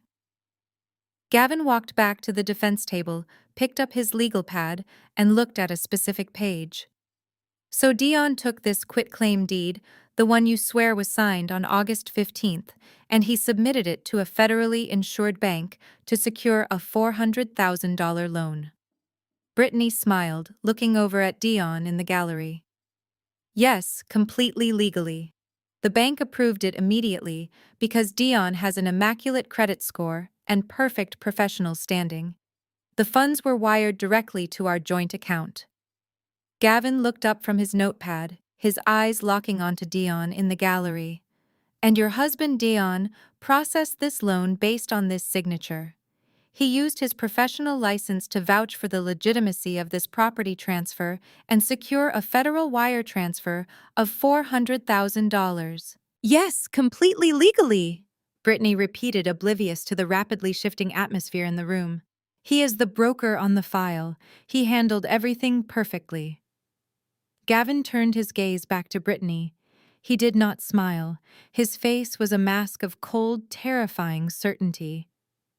Thank you, Brittany. You have been incredibly helpful. I watched the gallery out of the corner of my eye. Dion looked like he was about to have a massive myocardial infarction right there on the wooden bench. His face was slick with sweat, his eyes bulging as he stared at his wife. Brittany had just enthusiastically confessed on the official court record that they had transmitted a $400,000 loan application to a federal bank based on a deed she was currently defending under oath. She had proudly tied his professional mortgage license directly to a timeline that he already suspected was a complete fabrication. He knew I had the federal banking statutes memorized. He knew the definition of wire fraud. And he knew his wife had just locked him inside a federal indictment. Mr. Lawson looked incredibly pleased with the cross-examination. He thought Gavin had simply allowed Brittany to reinforce her victim narrative and highlight her husband's professional credibility. He had absolutely no idea that Gavin had just expertly guided my sister into meticulously confessing to federal bank fraud, federal wire fraud, and felony perjury, all within the span of 5 minutes. Gavin turned to Judge Martinez. The defense has no further questions for this witness, Your Honor. Judge Martinez nodded, making a note in her file. You may step down, she instructed Brittany. Brittany stood up, smoothing her pink maternity dress. She shot me a smug, victorious glare as she walked back to the plaintiff table. She thought she had won. She thought her tears and her arrogant confirmations had convinced the judge that I was a bitter, lying squatter. She sat down next to our mother, Patricia, who reached over and patted her arm affectionately. My father, Richard, leaned back in his chair, looking extremely relaxed. Judge Martinez looked over at our table. Mr. Gavin, does the defense wish to call any witnesses to the stand? Gavin remained standing. He looked down at me, and I gave him a single decisive nod. The digital trap was fully loaded. The target had stepped onto the pressure plate. It was time to pull the lever and watch their entire world collapse into absolute ruin. Yes, Your Honor. Gavin said, his voice ringing with absolute unwavering authority. The defense calls its first and final witness. I should clarify, Your Honor. Gavin continued, smoothly pivoting his stance to address the bench directly. We are not calling a traditional witness for verbal testimony. The defense calls its final piece of material indisputable digital evidence presented directly by the individual who captured it. Mr. Lawson practically jumped out of his chair at the plaintiff table. He aggressively buttoned his suit jacket, his face flushing with immediate outrage. Objection, Your Honor! He shouted, his voice echoing loudly off the high marble walls of the courtroom. This is a highly irregular ambush. The defense cannot simply introduce surprise evidence at the 11th hour of an expedited hearing. We have not been provided with a witness list containing anyone else, nor have we been given any digital files in discovery. This is a blatant violation of civil procedure. Gavin did not flinch. He did not even look at Mr. Lawson. He kept his eyes locked respectfully on Judge Martinez. Your Honor? Gavin stated, his tone perfectly measured and completely unbothered by the opposing counsel theatrics. The evidence we are introducing was discovered at the very last minute, as my client was packing her belongings under the threat of this exact expedited eviction. Furthermore, this evidence serves as direct, immediate rebuttal to the sworn testimony provided just moments ago by Richard, Patricia, and Brittany. They have testified under penalty of perjury regarding a highly specific series of events that supposedly took place on August 15th. The defense has the absolute right to present exculpatory evidence that directly impeaches their sworn statements. Judge Martinez stared down from the elevated bench. She looked at the plaintiff table, observing the sudden nervous shifting of my parents. Richard was aggressively whispering into Mr. Lawson's ear.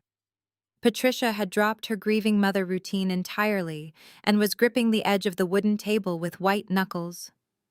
The judge narrowed her eyes, clearly sensing that the perfect emotionally manipulative story they had just spoon-fed her was about to shatter. I will allow it, Judge Martinez declared, her voice firm and authoritative. She banged her gavel once to silence Mr. Lawson, who was opening his mouth to argue again. The plaintiffs opened the door by testifying to the specific events and the exact timeline of August 15th. If the defense has material evidence that directly contradicts that testimony, I am going to see it. Overruled. Proceed, Mr. Gavin. Gavin offered a crisp nod of acknowledgement. He turned his body toward the public gallery. Right on schedule, the heavy oak doors at the back of the courtroom swung open. My trusted coworker Michelle stepped inside. I had explicitly arranged for her to pick Lily up from school for an early lunch and bring her to the courthouse at this exact hour. Michelle walked quietly down the center aisle and took a seat in the very front row of the gallery, right behind the low wooden railing that separated the public seating from the active court floor. Sitting right next to Michelle was my beautiful, brave 8-year-old daughter. Lily was wearing her favorite yellow floral dress and her white sneakers. She looked incredibly small in the massive, imposing courtroom surrounded by towering marble pillars and heavy mahogany furniture. But she did not look scared. She sat up perfectly straight, clutching her silver tablet tightly against her chest with both hands. Brittany turned around in her chair. The moment she saw her niece sitting in the front row, a look of profound confusion washed over her face. She looked at our mother, who simply stared back with equal bewilderment. They could not possibly comprehend how a child factored into a real estate eviction hearing. Dion, still sitting in the gallery just a few feet away from Lily, leaned forward, wiping a fresh layer of sweat from his forehead. Gavin walked over to the wooden railing. He crouched down slightly to meet my daughter at eye level. He offered her a warm, reassuring smile, completely dropping his aggressive litigator persona. "Are you ready, Lily?" he asked softly. Lily nodded her head. She stood up from the wooden bench. Every single eye in the courtroom tracked her movement. The absolute silence in the room was deafening. You could hear the faint squeak of her sneakers against the polished floor as she took 2 steps forward. She stopped right at the wooden railing, the heavy banister reaching up to her chest. She looked past Gavin and looked directly up at Judge Martinez on the elevated bench. Lily did not waver.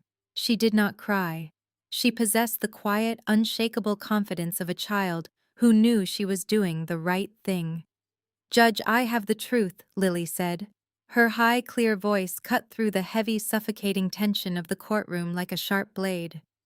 She lifted her arms and extended the silver tablet over the heavy wooden railing, handing it directly to Gavin. He took the device with both hands, nodding respectfully to her. "Thank you, Lily," he said quietly. Michelle immediately placed a protective arm around my daughter, gently guiding her back down into her seat in the front row. The sheer, unadulterated innocence of that brief exchange stood in violent, glaring contrast to the absolute corruption and greed radiating from my family at the plaintiff table. Mr. Lawson completely lost his mind. He leaped to his feet again, knocking his heavy wooden chair backward so violently it nearly crashed into the floor. "Objection!" He bellowed, his face turning a dangerous shade of crimson. "This is an absolute circus. Your Honor, I demand this be stopped immediately. The defense is using a child as a theatrical prop. We do not know what is on that device. It could be heavily edited, it could be manipulated. A minor child cannot introduce material evidence into a civil eviction proceeding without prior authorization and forensic verification. This is a mockery of the judicial system." Gavin stood up to his full height, turning to face the frantic attorney. "The only mockery of the judicial system happening today is the felony perjury your clients just committed on the official record." Gavin countered, his voice a lethal, booming baritone that forced Mr. Lawson to take a physical step backward. "The device contains a raw, unedited continuous video file. It has native metadata, immutable timestamps, and it was captured entirely by accident. The child is not testifying. The child is simply the owner of the device that recorded your clients executing a massive criminal conspiracy in my client living room." Richard jumped out of his seat, his polished demeanor completely shattered. "What conspiracy?" he shouted, pointing a shaking finger at me. "She is lying! Naomi is a pathological liar!" "Order!" Judge Martinez roared, slamming her gavel down 3 times in rapid succession. The sharp cracking sounds echoed like gunshots. "Mr. Lawson, control your client immediately, or I will have him held in contempt and placed in a holding cell. Sit down." Richard slowly sank back into his chair, his chest heaving with panicked breaths. Patricia was clutching his arm, her eyes wide with mounting terror. Brittany had gone completely rigid, her hands gripping the edges of the plaintiff table. The smug, victorious smirk she had worn just 10 minutes ago was entirely erased, replaced by the dawning, horrifying realization that her own niece might have just handed the defense the exact weapon needed to destroy her life. Judge Martinez glared down at the plaintiff table until absolute silence was restored. She then turned her intense, scrutinizing gaze to my attorney. "The court will view the evidence," she declared, her tone leaving absolutely no room for further argument. "Mr. Gavin, you may proceed. Connect the device to the courtroom monitors. Let us see exactly what truth this little girl has brought to my courtroom today." Gavin gave a sharp professional nod. He carried the silver tablet over to the defense table and picked up a specialized HDMI adapter. I sat perfectly still, my hands folded neatly in my lap. I did not look at my parents. I did not look at my sister. I kept my eyes focused straight ahead on the large flat-screen monitor mounted on the courtroom wall. The digital archivist in me appreciated the profound poetic justice of this moment. My family had tried to use the legal system to erase me, and now a simple raw data file was about to erase them. Gavin plugged the HDMI cable into the tablet and synchronized it with the courtroom monitors. He tapped the screen once. The large flat screens mounted on the mahogany walls flickered to life. The high-definition video began to play. The footage showed my living room bathed in the bright afternoon sunlight of August 15th. The camera angle from the top of the bookshelf captured the entire space perfectly. For a few seconds, the courtroom only heard the ambient sounds of my house. Then the heavy oak front door clicked open. My past self walked into the frame, telling Lily to go upstairs. I disappeared toward the kitchen. The courtroom watched as Patricia, Richard, and Brittany confidently strode into the center of the frame and sat down on my couches. The audio was immaculate. Every rustle of clothing, every breath, every whispered conspiracy was amplified through the judicial sound system. Patricia reached into her designer handbag. The sharp thud of the documents hitting the glass coffee table echoed through the silent courtroom. Patricia pulled out the blank quitclaim deed and the old bank application. Her voice rang out cold and calculated. Just trace her signature from this old bank form Patricia instructed the video version of my sister. It has the exact loops she uses for her first name. I saved this from her original utility setup paperwork. Just press hard so the ink looks natural. A collective gasp rippled through the public gallery. Judge Martinez leaned forward over the elevated bench, her eyes widening in sheer disbelief. She stared at the monitor, watching the elderly woman who had just sobbed on the witness stand orchestrate a massive felony with the casual indifference of ordering lunch. On the screen, Brittany picked up a black gel pen. She let out a loud, arrogant laugh. "This is almost too easy," Brittany gloated to our parents. "Naomi is so completely clueless. Even if she figures out the dates do not match, she is way too poor to do anything about it." Forensic analysts charge thousands of dollars just to look at a piece of paper. She will just cry and play the victim like she always does. I kept my eyes locked on the plaintiff table. The physical transformation of my family was violent and instantaneous. The color violently drained from Patricia's face, leaving her skin a sickening, chalky white. She slumped back in her heavy wooden chair, her mouth hanging open in silent horror.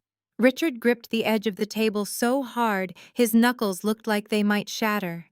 His chest heaved with panicked, shallow breaths. The arrogant patriarch who had threatened to steal my child was now trembling uncontrollably, realizing he was trapped in a federal nightmare. But Brittany was the most devastating to watch. The Pregnant Fragile Victim Act completely dissolved. She sat paralyzed, her eyes bulging out of her head, as she watched her own digital ghost commit forgery on a massive screen in front of a federal magistrate. The video continued to play, delivering the ultimate payload.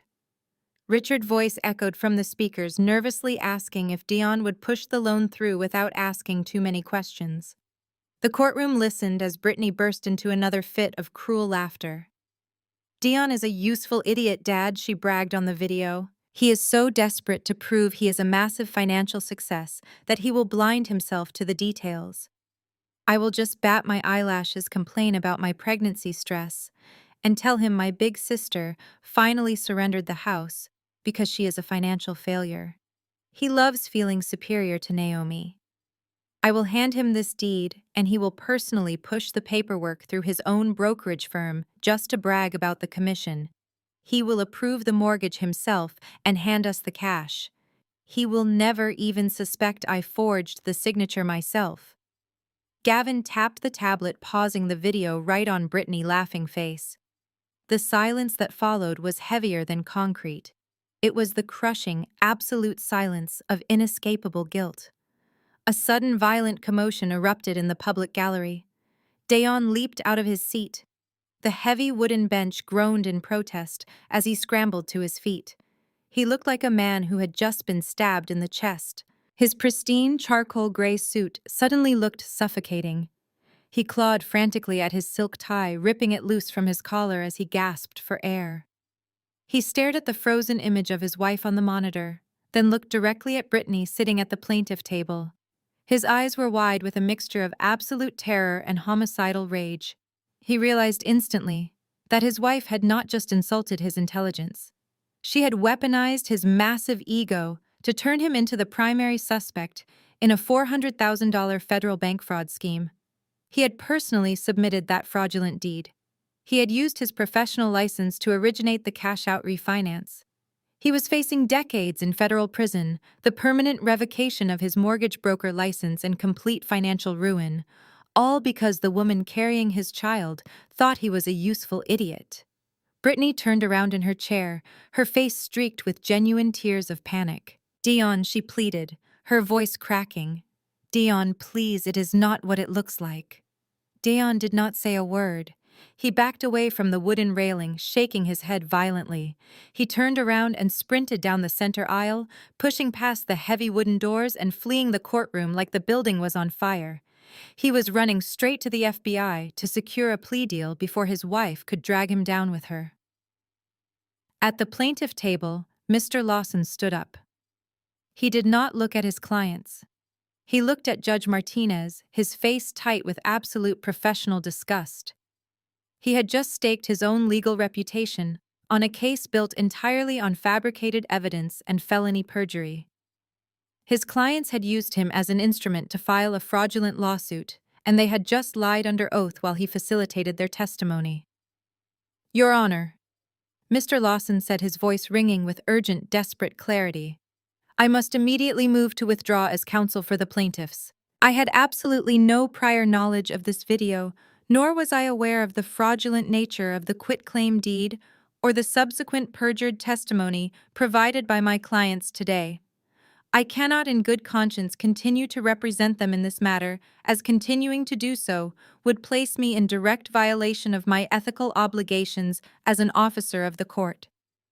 He did not wait for permission to step away from them. He physically moved 3 feet away from the plaintiff table, putting immediate distance between himself and the radioactive criminals he had been defending just 10 minutes ago. Richard reached out, grabbing Mr. Lawson's sleeve. "You cannot just abandon us," my father hissed, panic lacing his voice. "We paid you a massive retainer. You have to fix this." Mr. Lawson violently yanked his arm away, glaring down at my father with unadulterated contempt. "I cannot fix felony perjury." "Richard," the lawyer snapped loud enough for the court reporter to transcribe every single syllable. "You lied to me. You lied to this court. You forged a legal document to steal real estate. I am withdrawing my representation immediately, and I strongly suggest you invoke your right to remain silent before you make this any worse for yourselves." I sat next to Gavin, my posture perfect, my expression completely serene. The digital archivist in me had preserved the data, protected the timeline, and delivered the exact sequence of events required to initiate a total system failure. My parents had sued to evict me from my own home. They had threatened to steal my child. They had tried to destroy my life for a kitchen renovation. Now they were sitting in a federal courthouse, abandoned by their expensive lawyer, bleeding out under the unforgiving glare of a furious magistrate. They had nowhere left to run. Judge Martinez did not speak immediately. She sat perfectly still on the elevated bench, her dark eyes burning with a level of judicial fury that seemed to lower the ambient temperature in the room by 10 degrees. The silence was absolute and terrifying. Then she raised her heavy wooden gavel and brought it down against the sounding block with a strike so violent it echoed like a gunshot. The sharp crack made my mother flinch violently in her chair, causing her to grip the edge of the table as if the floor had suddenly dropped out from beneath her. "This eviction petition is dismissed with extreme prejudice," Judge Martinez announced, her voice vibrating with barely contained rage. "The temporary orders are immediately vacated.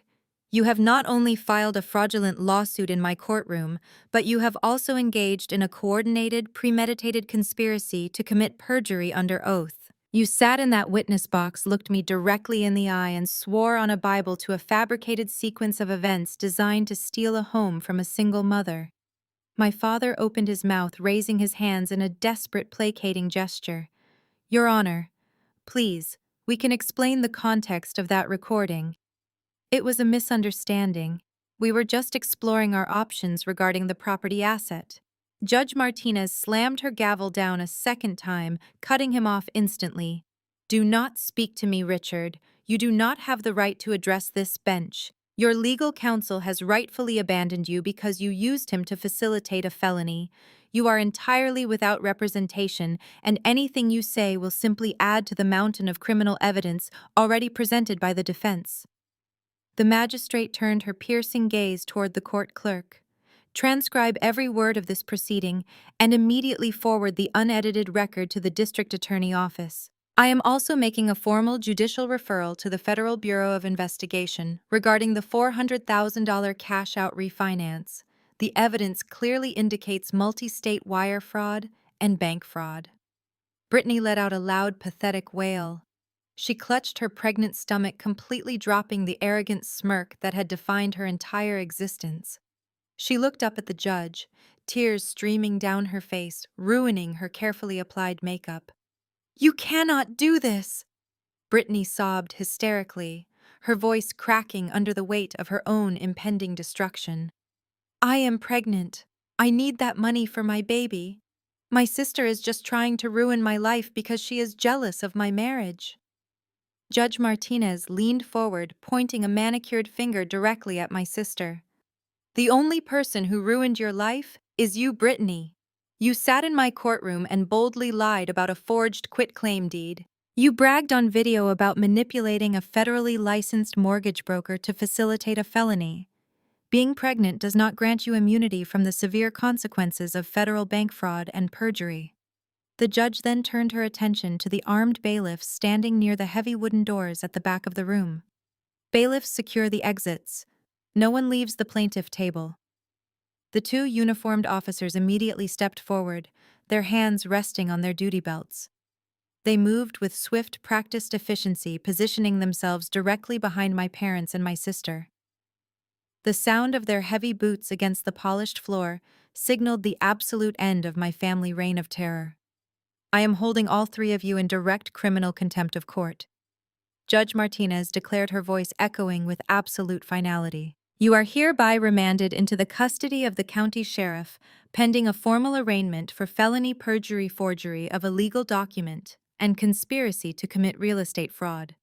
You will be transported to the county holding facility immediately." The reality of the situation finally crashed down on Patricia. The wealthy, status-obsessed matriarch, who had spent her entire life judging others for their perceived flaws, let out a piercing, guttural scream. "No!" she shrieked, thrashing wildly in her heavy wooden chair as a bailiff placed a firm hand on her shoulder. "You cannot arrest us. We are respectable people. Naomi, tell them to stop. Tell them it was a joke. Tell them we are family." I sat perfectly still next to Gavin, my posture immaculate. I looked directly into my mother's panicked eyes and delivered the exact same cold, indifferent stare she had given me for 33 years. I did not say a single word. I simply watched as the bailiff pulled her arms behind her back. The sharp metallic click of the steel handcuffs locking around Patricia's wrists echoed beautifully through the courtroom. Richard did not fight. The arrogant patriarch completely deflated, collapsing inward like a punctured tire. His shoulders slumped forward, and he stared blankly at the polished wooden table as the second bailiff secured his wrists in steel cuffs.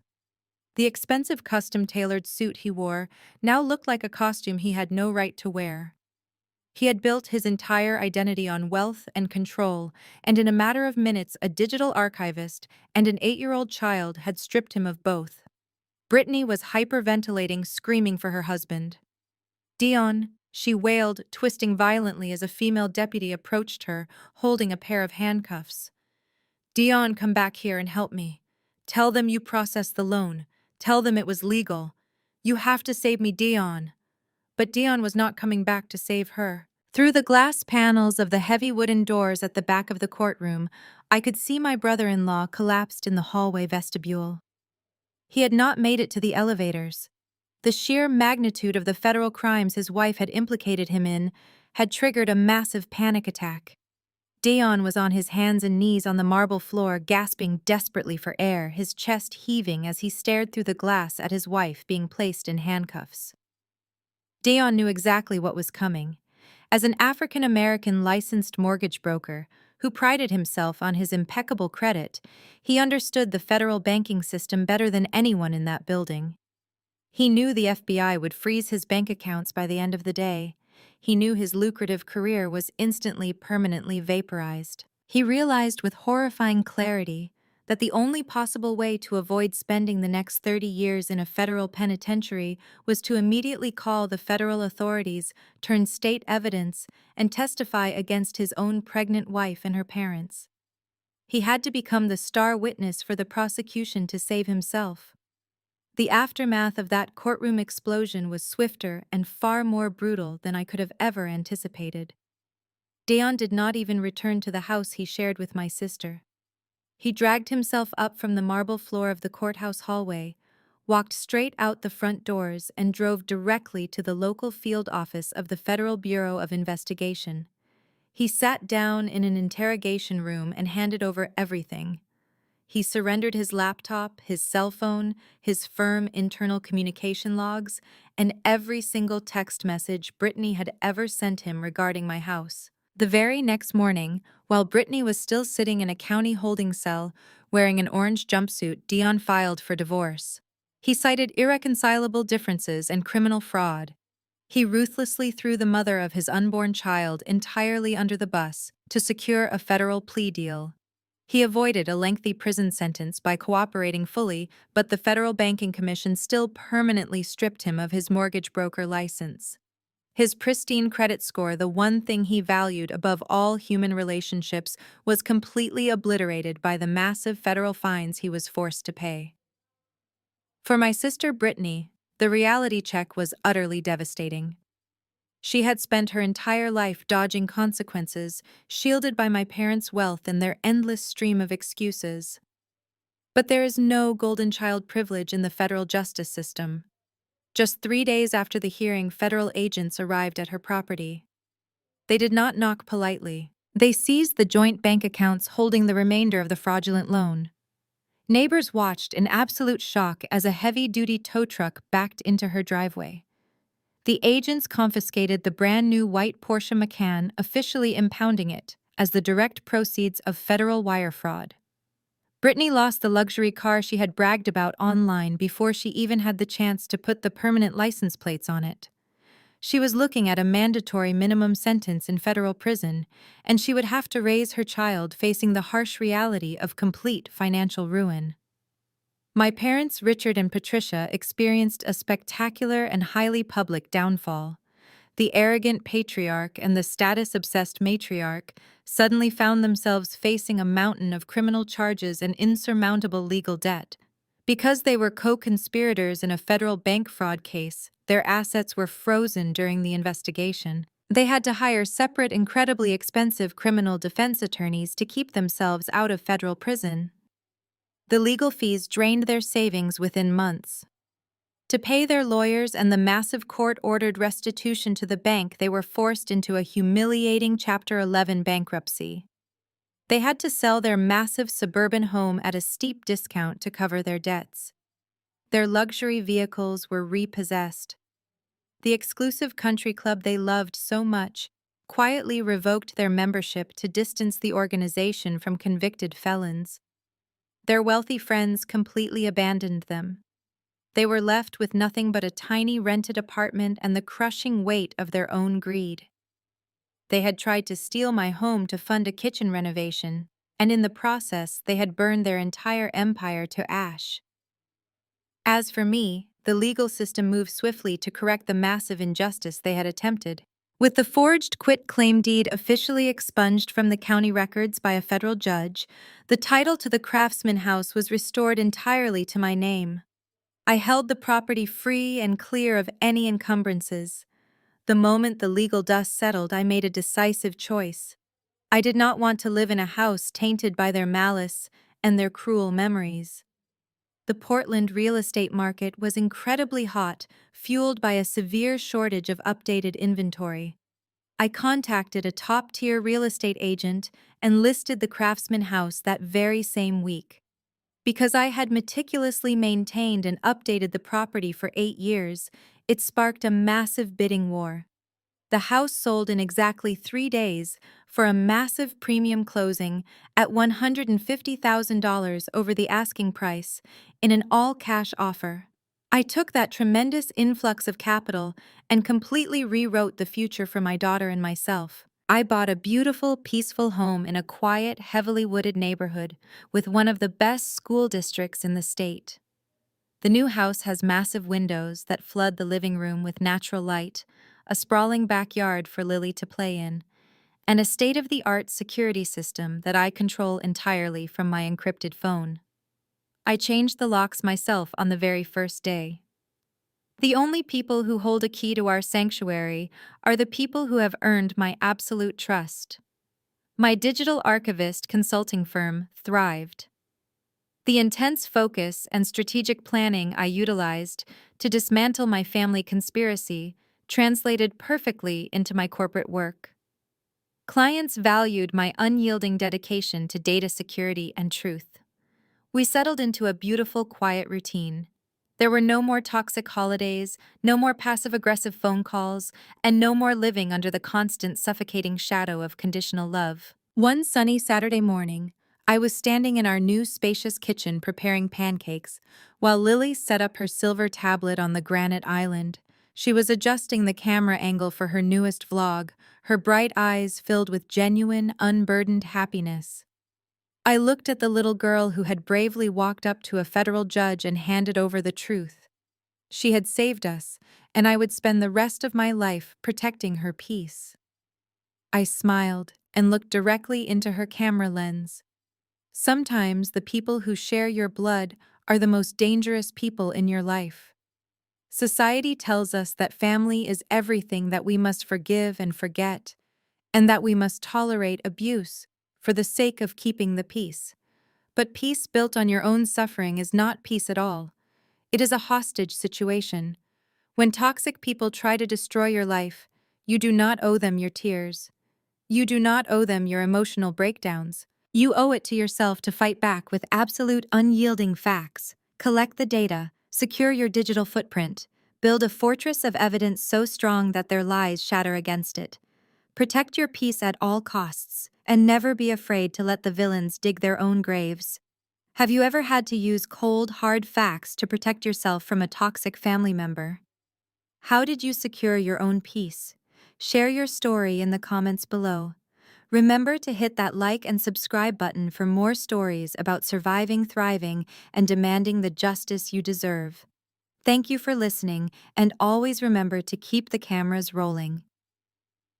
The harrowing story of Naomi's fight against her own family's betrayal teaches a profoundly empowering lesson when dealing with toxic and manipulative individuals. Raw emotion is a vulnerability, while meticulously gathered evidence is an impenetrable shield. When faced with the ultimate betrayal, parents attempting to render their own daughter and granddaughter homeless through a forged quitclaim deed, the natural human instinct is to react with rage, tears, and desperate pleas for understanding. However, Naomi's absolute victory was entirely rooted in her ability to compartmentalize her grief. Instead of begging for the love her family was incapable of giving, she leaned into her expertise as a digital archivist. She understood that you cannot morally reason with people who lack a moral compass. Rather than engaging in a screaming match, she let her family build their own trap, completely unaware that their arrogant lies were being countered by immutable timestamps, credit freezes, and pristine 4K video footage. This narrative serves as a powerful reminder that we cannot control the cruelty of others, even those who share our bloodline. Narcissists and manipulators thrive on emotional reactions. They use your desperation as fuel to gaslight you and spin their own victim narratives. By removing emotion from the battlefield and relying strictly on documentation and firm boundaries, we completely strip abusers of their power. The story brilliantly redefines the concept of protecting your peace. It proves that protecting yourself isn't always about quietly walking away. Sometimes it requires standing your ground with cold, hard facts and allowing the perpetrators to face the catastrophic consequences of their own actions. True justice arrives when we stop trying to change the narrative with our feelings and start defending our reality with undeniable proof. Start documenting your truth today, secure your personal boundaries, and never let anyone manipulate you out of the peace you deserve.